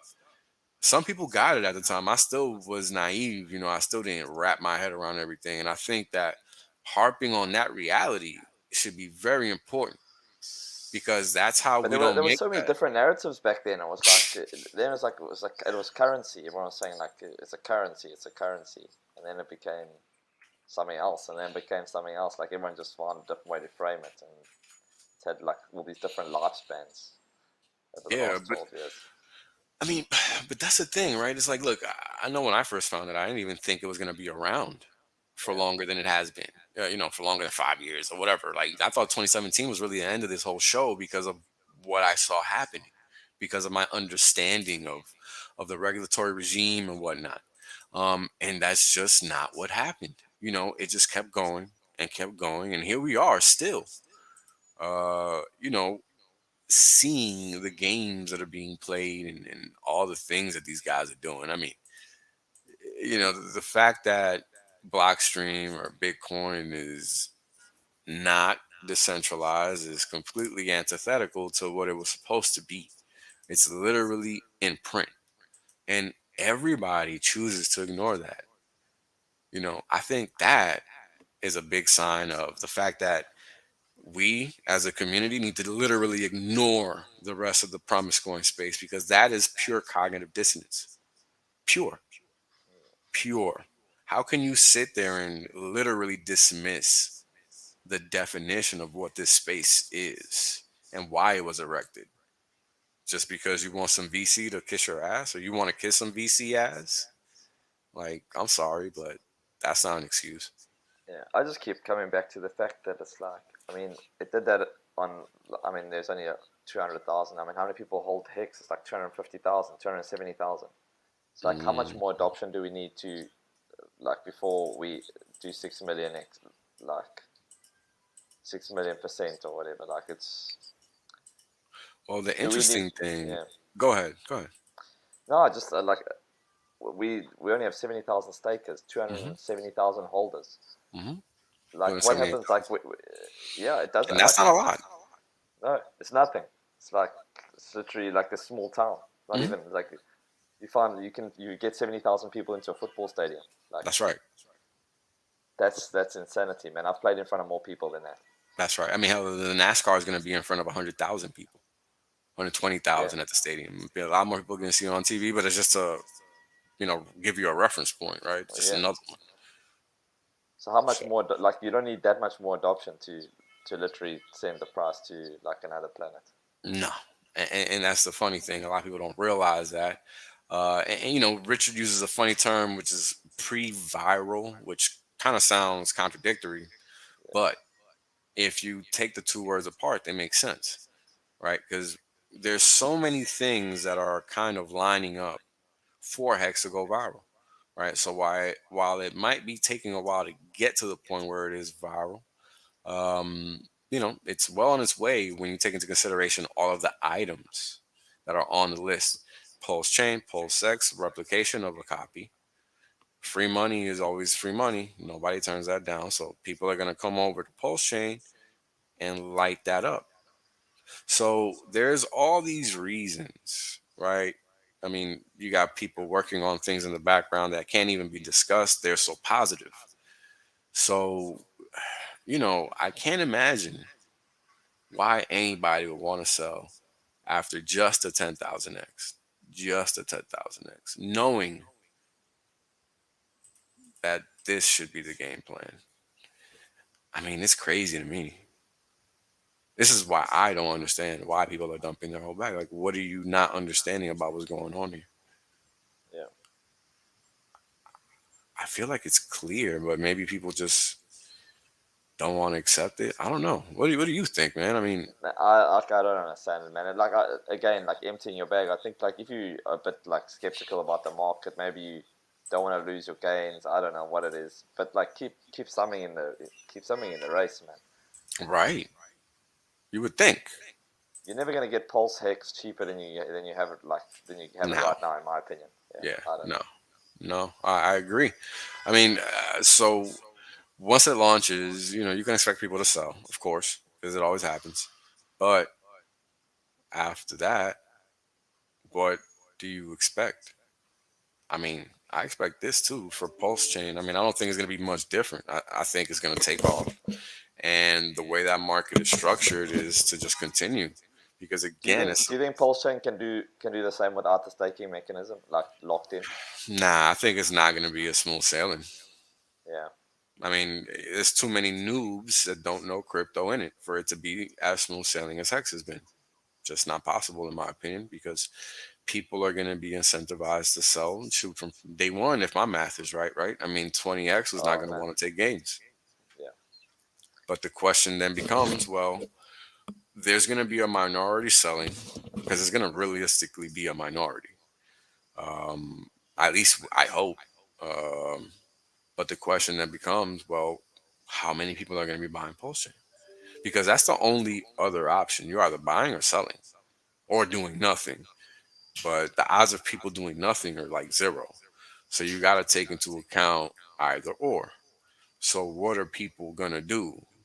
Are they going to, buy? Are they going to sell?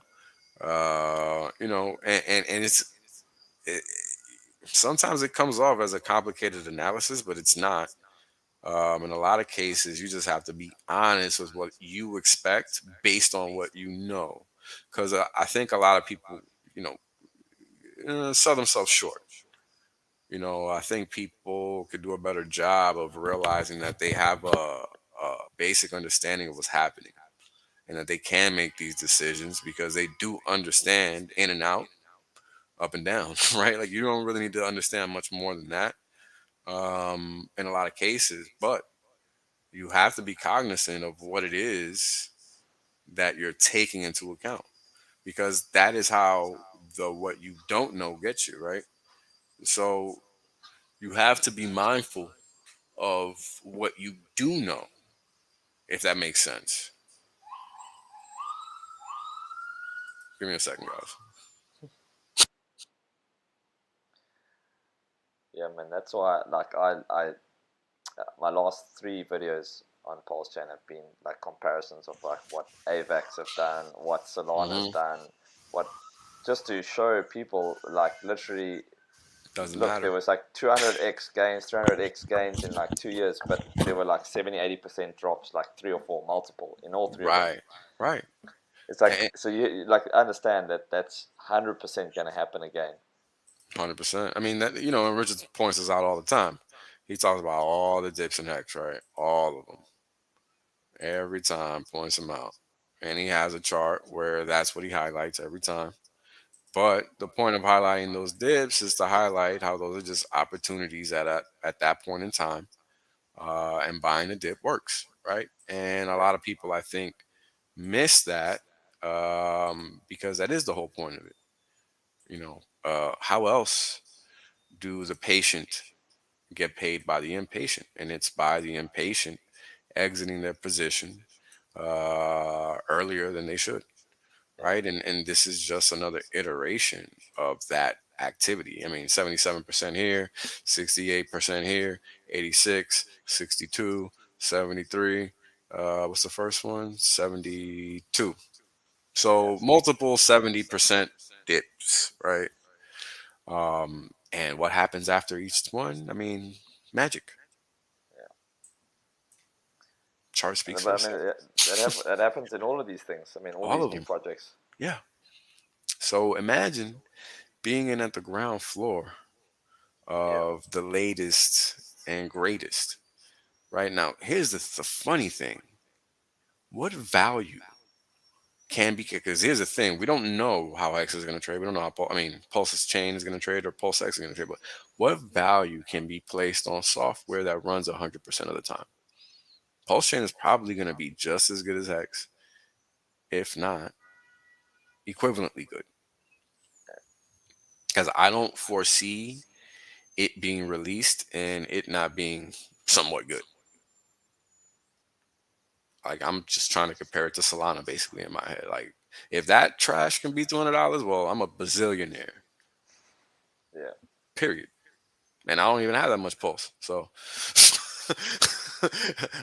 salute to everybody that has some, because they're about to be rich as F, right? Because, yo, if Solana is the best that these people can do, Yeah. hold my beer. I mean, man. But even the Not, way that he set up the sacrifice, I do expect, especially if you launch it at your numbers, I still you see a dip, but I don't think you come down to sacrifice rates. I don't know. I'm no, no, not no, sure no, about no. that. Sacrifice rates is three zeros. Yeah. Three zeros and a one. Zero spot, zero zero, Yeah. zero one. I don't think we see those prices. No, I don't think so. I mean, hell, if we do, I'd be happy. I would Yeah. not be mad. Tell you that much.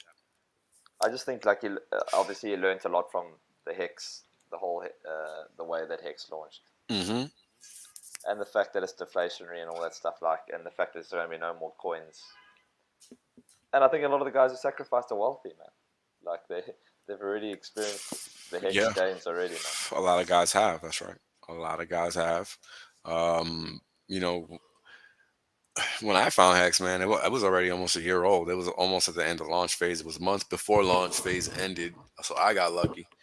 Um, and I was able to, have a long term stake in there for big payday to get a decent Oh, sized bonus. smiling, But yeah, my bag wasn't right until really 6 months after I found Hex, because, or maybe a little less, but it wasn't really until February, January that I got into streaming and everything that I really started to understand it. I had some stakes, but I didn't have a proper staking ladder. I didn't understand. It was that T-share system, man. That one is always the key, right? And I think if somebody could have just told me, look, there's a pool of rewards that gets paid out every day, and it's based on how many of these things called T-shares you got. That's it. Like, yeah, that's a very simple explanation, but even then, it's like, well, how do these things have a value? Where does that rate come from, and how's that rate determined? I mean, it's just a never-ending series of questions when it comes to T-shares. So um, it's almost like, well, where do you start and where do you stop? Sometimes, right? Mm, but man, this is again just a point in time in history where being diligent, being adamant about not being stuck in your comfort zone will take you places. And I, for one, am glad that I didn't put myself in that box, right? Because it's easy for us to put ourselves in that box. Yeah, I mean, hell, we're talking about this thing again for probably the third time today, but it's just that important. I mean, you can't pigeonhole yourself. I kind of think of myself as a polymath because I like to educate myself in many subjects. Like, why wouldn't you? I just don't understand that. I can play sports too, but guess what? I can also read. I know it's crazy, right? Yes, we can all do more than one thing. yeah, And I like to encourage people to do just that. Like, yo, dude, I'm a physical person. I'm not at my desk all day, all the time. I'm a physical being. Like, I'm a physical specimen. And, for me to be sitting down talking for 2 hours is a tall order. But you gotta do what you gotta do in order to succeed. And just like we'll go out there and run for hours on end, we'll sit our asses down for hours on end and knock out what we gotta knock out, right? And it's just having yeah. that disciplined mentality, Yeah, I had to go right? the opposite way, man. I spend the whole day moving, man. So like to There you sit go. myself down and actually do some like It's hard. proper stuff to work like the mental side of things. Like you have to do it, man. Yeah, but it's hard. Oh It's man, the hard. athlete, like literally, like you could count on like one hand the amount of guys in our league that have like done any sort of studying or stuff after school or whatever. Yeah, They I mean, literally, and it's I just like I'm terrified. Like I've my whole career been terrified of like what I do when I finish playing. So wow. like and I've got a degree and done all these things, and I'm thinking like, what are these guys that Oh, do you? literally, How about that? yeah, business degree, man. Like I Nice. just there's too much time. Like you can only train 2-3 hours a day. So like, what do you Yeah, do with the rest of your time? I don't understand either. I don't know. Yeah, I'm terrified for like a lot of my teammates and guys I've played with, and the story's been told so many times. Like That's the when you, funny thing. I just think to myself, like at 35, I'm going to be like a 35-year-old guy with like no work experience, and I'm going to be coming out of football. And unless I go back into football, like what do you do? Like you're literally going to be going into the workforce to get like competing with guys who've got like 15 years of work experience. Have like you're the most Yeah, unemployable guy in the world unless you're going to work in exactly. your field of expertise. It's It's a like losing scary, man. proposition. Yeah, it's a So losing scary, man. proposition. Yeah, it is. And I think that I think Hex for athletes, man, it talk about freedom, right? Talk about Man, no if this concern. was like when I was 20 and at the start of my career, and Right. you starting like a 5-5-5-5 every year, like I'd be retiring in 2 years, and I'd literally like I probably Have would have to. retired already. I would have just Yeah, thought, you wouldn't nah. have to do anything. Like I still enjoy it, but I'd just be playing for fun, man. Well, right, but you wouldn't have to. Is my point. Yeah, you'd be No, paying because yeah. you want to.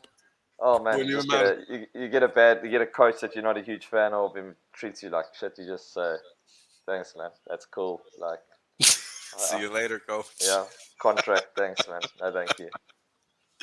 Yeah, it's tough, man. I mean, I remember wanting to, I was a baseball player. That was my thing. I played Cool, man. baseball. I remember, you know, to me, that was it. I didn't need to do anything else. Like that's how narrow-minded I was, bro. I wasn't, and that's a lot of your friends, no different. Because a lot of people, when they realize they're good at one thing and that they're making money, they're extracting value from it, they don't concern themselves with diversification, right? And that's that word that, oh, when it comes to investing, everybody wants to diversify, but they don't realize you're diversifying in the wrong place, guy. You need to diversify inside the dome, not inside your pocket, right? And it's that difference that will set apart winners from losers in a major way, right? And we can see it already in the legacy side because the people that outperform are those that pick very few investments relative to those that pick hundreds or even two digits, and talking about 20 or 30, not even 100, right? So it just goes to show that while you might want to think you can cover all spaces, you cannot, right? You cannot diligently research as many investments as you think, but that doesn't mean you cannot use information from multiple disciplines to cross check and cross reference something that you're learning. And this is something that I've learned with time. You don't have to know everything, but you should know something, right? And that something can help you learn that other thing. And I think if people just realize that one little thing, I mean, that changed my life because that's when I realized, like, oh, I really do need to learn other stuff. Because when I learned this one thing that helped me make this connection elsewhere, it was life changing because that helped me realize that I was looking at things very wrong, right? And I mean, you're a good example of that. I mean, for you, it was fear that drove you to look outside of your area of expertise, right? But something Yeah, needed to do it, right? If it's not yeah, you willingly, then something has to do it, right? yeah. But that's also why I started creating content. Like, it was actually just like almost like a personal endeavor. I was like, Mm, I need to learn about this stuff. So, like, if I'm going to be doing all this work and doing all this research and putting it all together for myself, it's almost like incentive. I'll be saying to myself, okay, man, I haven't done a video in like 2 weeks. Like, what do I need to learn about? What do I need to look into? And then I'll just like create like a spreadsheet or create some sort of content around like something that I'm really interested in. And then yeah. I hope that people like, if they find value in it, then it's cool, Oh, for sure. I mean, and this is kind of the interesting thing, right? Now, not to like harp on it, but you got all these streamers that just stream on Hex and Pulse related items, right? And what's happened is that over time we've created a whole environment for ourselves, so to speak, and people have to find us. And then when they find us, what happens is that they realize that they didn't know anything, because what they're getting over here is unparalleled to what they're getting elsewhere. So you better believe that your content is providing value. Has to, because they're not receiving it elsewhere. And we only know the right information because we share the correct information here, right? We're not trying to box people in. We're literally trying to share the right information with people so that they can make the right decision. Because whether they invest in Hex or not, I'm indifferent, right? I mean, you're fucking up my yield if you get in. So I'm all good if you don't. However, that doesn't mean you shouldn't take a look, right? Because if I don't care, then you should probably consider there's a reason for that, because that's usually not the case, right? People usually are like, "Oh, yo, you gotta get in this thing. You gotta get in this thing." They're usually not like, I don't care if you get in or not, bro."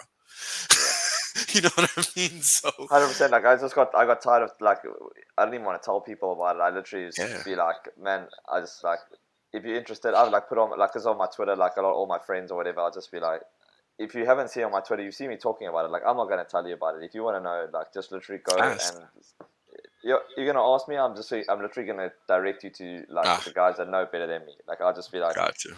follow Richard Hart. Like there's so many cool guys. Like just learn about it. Like for me to try like share it to you, like I don't want to be the guy. I think you need to make yourself like make your mind up for I yourself. get your point. I get your point. You don't want to be the reason. Yeah, yeah, yeah. Oh, but you Oh man, told me. don't come to me. Like Yep. it's like literally, you need to get in. Like if you spend like Convince I don't yourself. know 3 hours like just doing a bit of research and then you come to the conclusion yourself, I think you'll be like a far better investor. Like because 100%. then you are accountable to yourself. Whereas, like, if it doesn't work out, you've got somebody else to blame. I think if you like have relied on someone else to make the decision for you. Right. I mean, and that's one of the most important messages, right? That you can share with somebody that might not be as astute as you are in investing, right? Because when I like this is one of the first charts I made for Hex, and is one of my most it's near and dear to my heart because it really lays out the path, right, for Hex. And the reason I say that is because it details the curvature, and this curvature is a trend line, and this trend line is only possible if the data can produce it, right? So what this means is all of these data points that I take from the blockchain and dump them in Excel, right? If all those data points weren't what they were, then this line would not form, because this line is a representation of the T shares and the type of return that they yield, right? And then I have the same line here for Ethereum. Now, what I want to highlight is how the Ethereum line is much flatter than the Hex line. And the reason for that is because Hex is designed to run faster than Ethereum, right? So what I'm going to be interested to see is exactly how Pulse Chain moves, because now we have a reference point, right? We got Ethereum and we got Hex. So my best guess, without having any idea of what this is going to look like, is that it's going to fall somewhere in between, because we know it's going to be better than this because it's going to have a fee burn function. So a piece of every transaction is going to disintegrate Yeah, a little bit of pulse from the start. So based on that alone, we can expect a steeper inclination in the return. Very basic. So the only thing is, well, what will drive it to go maybe steeper, maybe a little bit more, maybe it'll slice right through the two. We don't know. But I think it's going to be something like that.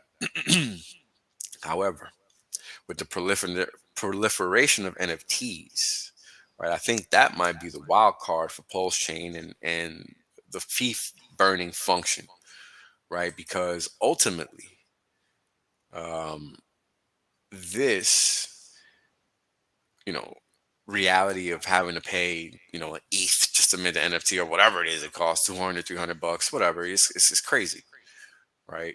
Um, but people are not gonna be upset about paying nothing to mint an NFT and then making that kind of money off of it, right? So taking all that into account, all of that might kick into gear and maybe even landed at greater than 50% of what this difference is in the spread between the curvature, right? Because I'm just talking about what the potential returns could look like, Yeah. right? Because this is what Ethereum has done in the first 776 days of its existence. And this is what Hex and T shares have done in the first 776 days. And that's all that this chart is showing. So Yeah, if, man, and like there's like so many factors when you start to look yeah, at ETH as well. It's like obviously there was no NFTs back then. exactly. There was no DeFi back then. There That's was right. no A man. lot of things didn't They got exist. hacked. They got hacked like in the first. There was the big like hack. There was like Ethereum Classic Mm-hmm. fork, Yep. like, and they So still many did that, things. Yeah. and they So still many did all things. that. Hmm. So like I don't know, man. That's when I start to do those comparisons, and that's like I did a whole video on that. Like Yep. what Ethereum didn't have anything going on, man. Like obviously, they didn't have any existing projects at the time. There was no DeFi. There was no NFTs. And look what happened, man. So what happens when you launch a full blockchain? Exactly. Sounds almost self-explanatory, doesn't Oh man, and like it? you got NFTs, like DeFi is just like going crazy. I mean, I just read that story that, like the other day where is in the States where the guy won the case against staking rewards. Oh, yes, yes, yes. A couple days ago, and what it is, it's what happened, and the reason I highlighted it is 'cause I want people to understand the importance of this. And this affects us everywhere, right? Because everybody typically follows what the U.S. does. So what happened was is that this person paid taxes on unrealized gains. This is ultimately what it was. Doesn't matter what whether it was staking or whatever. It actually does not matter. And this is something people need to understand. Regardless of what the courts say, it's the principality behind the decision that matters, not the verbiage, because the logic must support the decision. And that decision is going to be structured with the language. So the math got to be there regardless. They can't avoid that. I'm sorry. I will always win because of that. That's why you can't beat me because I base everything I think of on math. And that's why that decision ended up being what it was because it is literally illogical to force someone to pay for something that they do not have ownership over. Period. You don't have it. How can you pay a tax on it? It's that simple. So the fact that that happened and became public material information puts the IRS on notice that they must now act in accordance with that logical fact. Acting opposite of that is operating in a mathematical fallacy. It cannot hold in court. So I don't care what anybody says. Literally can be fought at every level and not win. They will not win because it's entirely illogical. The only way they can win is if the court is siding with the government to collude against the people. Only way. Now, if you live in Australia, you know full and well that that shit is possible. But over here, we got guns, so it don't work quite like that, right? So, but again, none of that shit matters if you're not reading and educating yourself because you're gonna get swindled. This is why that guy ended up paying in the first place because he should have never paid. This shouldn't even be a question. The fact that it's a question is a symptom of the level of education that exists in society worldwide. That's a fact, not an opinion. Because how can you get fucking charged for something you didn't pay for, you don't even have? That's like going to a store and having to pay to get out, but you bought nothing. What is wrong with you people? Wake the fuck up. Like seriously. like I don't get what people even think that this makes any sense. This is not a dividend. This is something that you do not touch until the end. You cannot touch it. How can you pay anything on it? Asinine, entirely asinine. So, you know, like, look, people can say what they want. What I say is what makes sense, period. Because the math is always going to dictate the facts, not your opinion and not mine. And that's why people get me confused, right? People think I'm giving my opinion. No, no, no, no. My opinion is irrelevant. In fact, you will know when I'm giving my opinion, just like I told you earlier. But the math says this. So if they go against the math, you have a legal claim. Period. That's exactly how the law is designed to work. Nobody can sit. If somebody takes your life, what happens? Somebody takes that motherfucker to court. They don't just get away with it. The only reason it happens is because we let it get we let it happen. That's literally it. So if we're all in agreement that we want financial freedom, this process will be easy. It just will not be hard. But it's just getting people to understand that's all it is. Because that's the hard part. Honestly, that's the hard part. Helping people understand that they have a decision, that they have the power to determine their future. It's hard for people to realize that. It took me a while to realize that. I was a man when I realized that, because before then, I was believing all of the nonsense that, they have you believing on TV. That's just what it is for most of us. So, I think it's important that we help each other, and more than just making money. Like, there's a lot more to this battle that we're fighting than just trying to make money, because the money is easy, man. This is going to be the easiest money ever made in history. Why? Because the value basis for it is the weakest in history. Mathematical fact. The dollar is the worst currency. I mean, do we need to go to the U.S. debt clock war? I mean, let me see here. U.S. debt. Yeah. I mean, this is funny. The fact that I even have to explain this is comical to me. Like, it should be obvious. Like, you do not get to run a $30 million deficit with your $50,000 salary, do you? I mean, I know I don't. I don't get to spend $30 million with my $100,000 a year salary. Like, I don't get to do that. So how do these people think they get to? Or if you want an even better comparison, let's look at it like this. How is it that you got only this revenue coming in per citizen, yet the debt per citizen 8x that?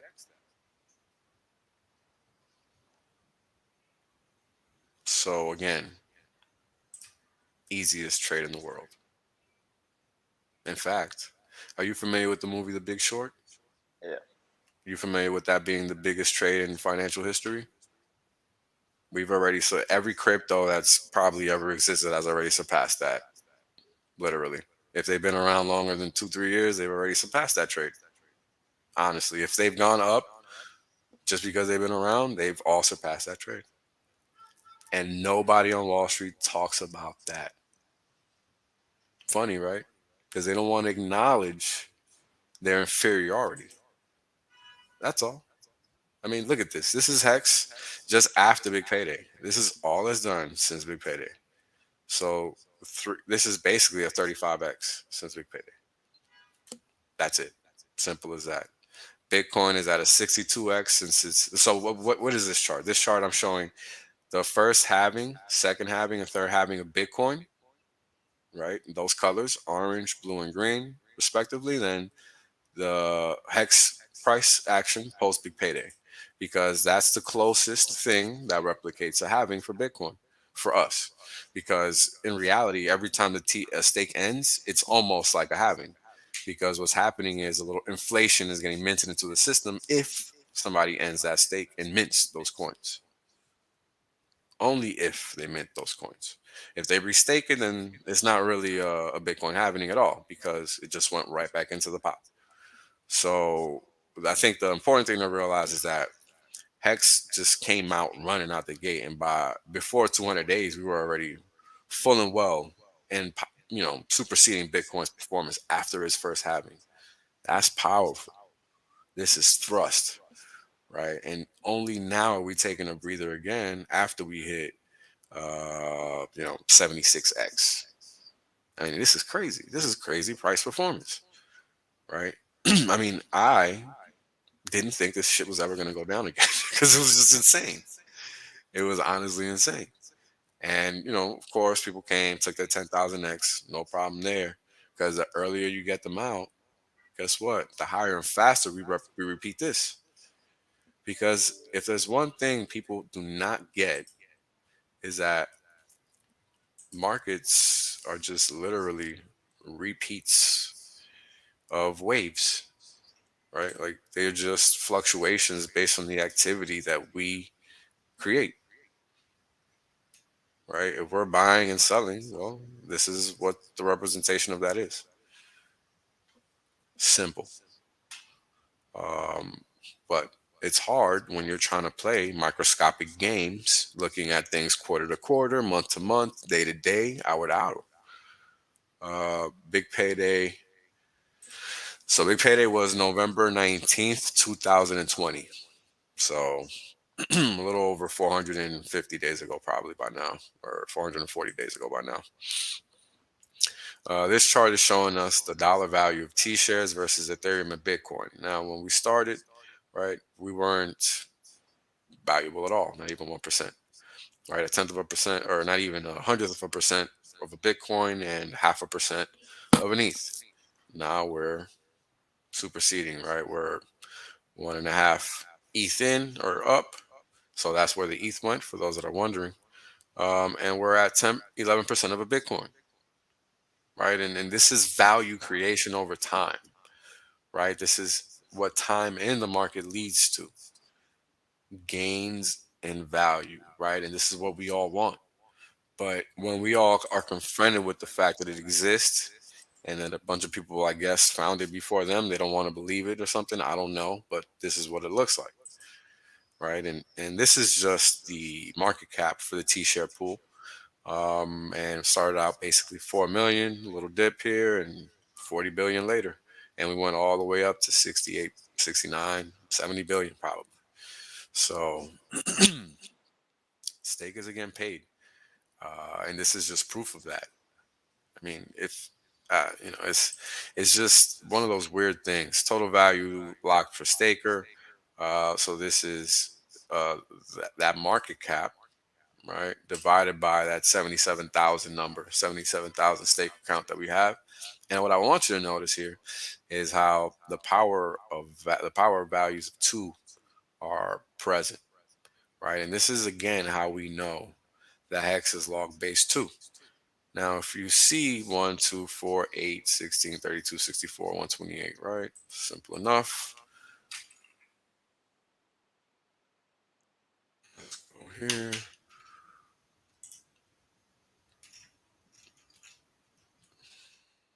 Right. So if we're taking this into account because of the network effect, right? The network effect is ultimately what determines the prospective growth of every network, right? If people don't join the network, well, you can't get any growth, right? And this is kind of one of those things where it's kind of like this: tit tat, tit tat, tit tat. This is honestly what's happening, right? You got this back and forth, back and forth, back and forth, because in order for this number to keep going up, this number has to keep going up, right? And this is just a reality of life. Humans have to interact with things in order for things to grow, right? Now, the important thing to take into account is the fact that one human, that this is the unique thing about Hex, that kind of throws people off when I say it in English. So let me try to say it this way. Um, Now, when a person is able to amass, this is the uniqueness of Hex. When a person is able to create more money themselves, you don't need the network effect in its true form. What you need is more money in the network, right? So, what does that mean? Well, if you think about what Hex is doing, it's creating more value, more Hex via the T-share mechanism. And that happens in two ways: yield and USD appreciation. So if Hex has done 10,000x, you can rest assured that whoever sold is buying some more, because why would they sell the thing that gave them that 10,000x for good? Right? Of course, you're going to have people out there that are selling for good. And we're not talking about those guys because they're not smart anyway. We're only talking about the smart people, right? um, so if you think about that, right, the network effect in a very unique way doesn't stand entirely true in this case. If an individual is able to create more capital to allocate to the system themselves. So that's the caveat. However, note the values, right? 1, 2, 4, 8, 16, 32, all the way to 5, 2, 4, 288, and we hit that number, right?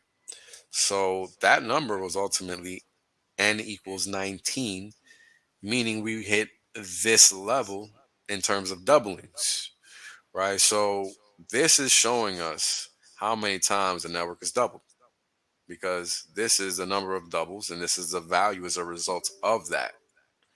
And this is again what this is showing, because this is a representation of the dollar value, right? So over time, this valuation is a function of those returns that the system is generating, right? And we can go back and see that, because even here we got 20, 40, 80, 160, 320, 640, right? So again, all these same values are popping up and the price action is still the same. It's pausing at all these points. And this is how we know that the system is truly logarithmic base 2, just like the curve shows, right? So we have all of these ways of splicing and dicing the way that this thing is designed to work, and it just confirms it in every which way that we give it a gander, right? Every time we slice this thing one way and look at it another, it shows us that it is true to form. Now, here it is again. Now, this is something completely different, right? I'm just the dollar cost of 10,000 hex and the dollar cost of a T-share. What do you see here again? 1, 2, 4, 8, 16, 32, 64. Again, power base values 2, right? And the price action is, of course, the same. It's stopping at those values. And this is how we know, right, that it's true. 256, right? 512. It played around there. It's just about the pause, the pausing at those levels, right? Because why would it just pause there randomly? It could only pause there randomly if it was tied to that return type structure. Because again, this is what this chart is highlighting with that curve. Because when you look up, let me see if I can pull it up here. Actually, it might not be here.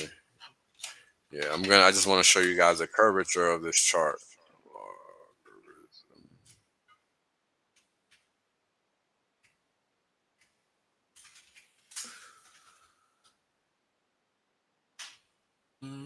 Okay, let's see here. I just want to find the right one where it shows you a few log charts. Give me a second, man. Damn it. Okay, no, that's not a good one. Just give me a second, guys, because I really want to make this point, because this is very important. Um,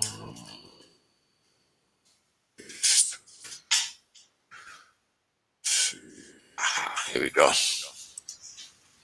Okay, so again, we got log base 2, right? So if we take again, because I want you guys to really understand that this system is really log base 2, and that what I'm saying is just true. If we take any of these values, right, and we take the logarithm of those values at a base of 2, we're going to get this number. That's what this means. So let's do that real quick.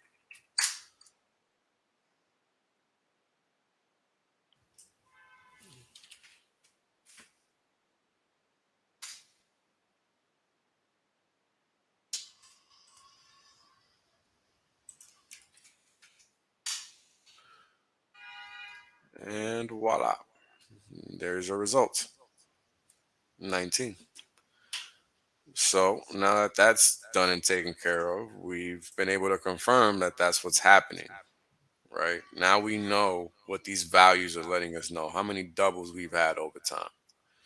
So now we'll go back and keep looking, right? So again, just another way of looking at that for Hex. It's just these are the kind of things you got to take into account when you're looking at a crypto, because this is what determines ultimately what the success of that crypto is going to be from a very fundamental basis. So looking at this chart, now this is a chart that I recently developed that's pretty cool because it kind of lets people know um, what the real yield is from this system. And I think a lot of people just don't realize how powerful it is because we see that 38%, right? So both of these values are basically the payout per T share, right? So it's the T share payout divided by the same T share payout multiplied by the past 365 days. So it's the same thing as getting the gold.hex.com annual that yield number, that like daily gain number, and then I'll take this number and then I'll annualize it again, or annualize this number, because that's actually what I'm doing. Because the first number is just, oh, I'm sorry, I didn't even put any number in there. So let's say the payout is 6 hex. So we're gonna take that. Well, this is gonna be just a random payout of hold on. Let me explain that a little bit better. So this number down here is just gonna consider it an average, right? So let's say the average for the past 365 days is 5, because there was a period of time where the payout was not above 5. And if you're new, you probably didn't know that, but it's true. So what we're gonna now get is again a number 120%, right? So if we take this 365 off, we're gonna get is a small value. See, so this is the actual. If we multiply by 100, if you were to be looking at go.hex.com, that would be the daily gain. This would be in the daily gain column. And then if you were to multiply this number by 365, that would be the 120% you would see in the APY column. And that's all that this chart is showing you.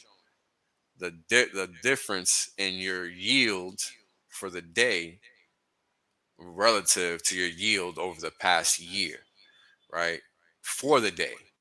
So that's how powerful this system is. This system is so powerful that you're earning 100% relative to the previous year, even after a year in real terms. You're not doing that anywhere with no stress. I'm sorry, you're not doing that anywhere.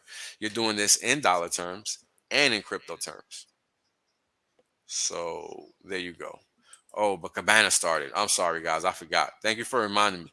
My man, it was a pleasure. We can keep Hey, talking man. about this stuff Well, forever. We're gonna have to stream again because it's clearly, nah, cool, bro.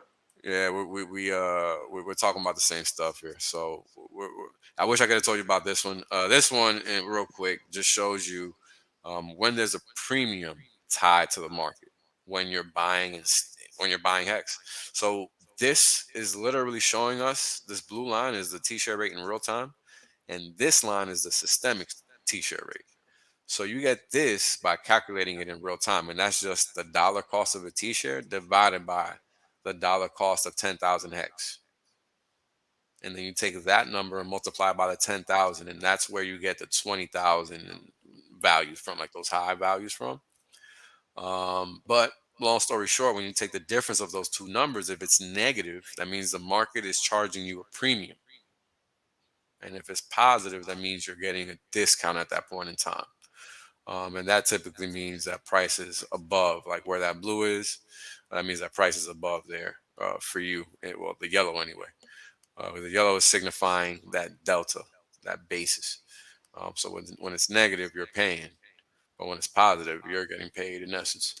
So this is kind of like the coolest chart I got, I think, because if you figure out what this chart is telling you and you can keep track of it yourself, you can figure out when it's a good time to buy T shares, like and stake in real time, like on the spot. And that information is readily available just anywhere.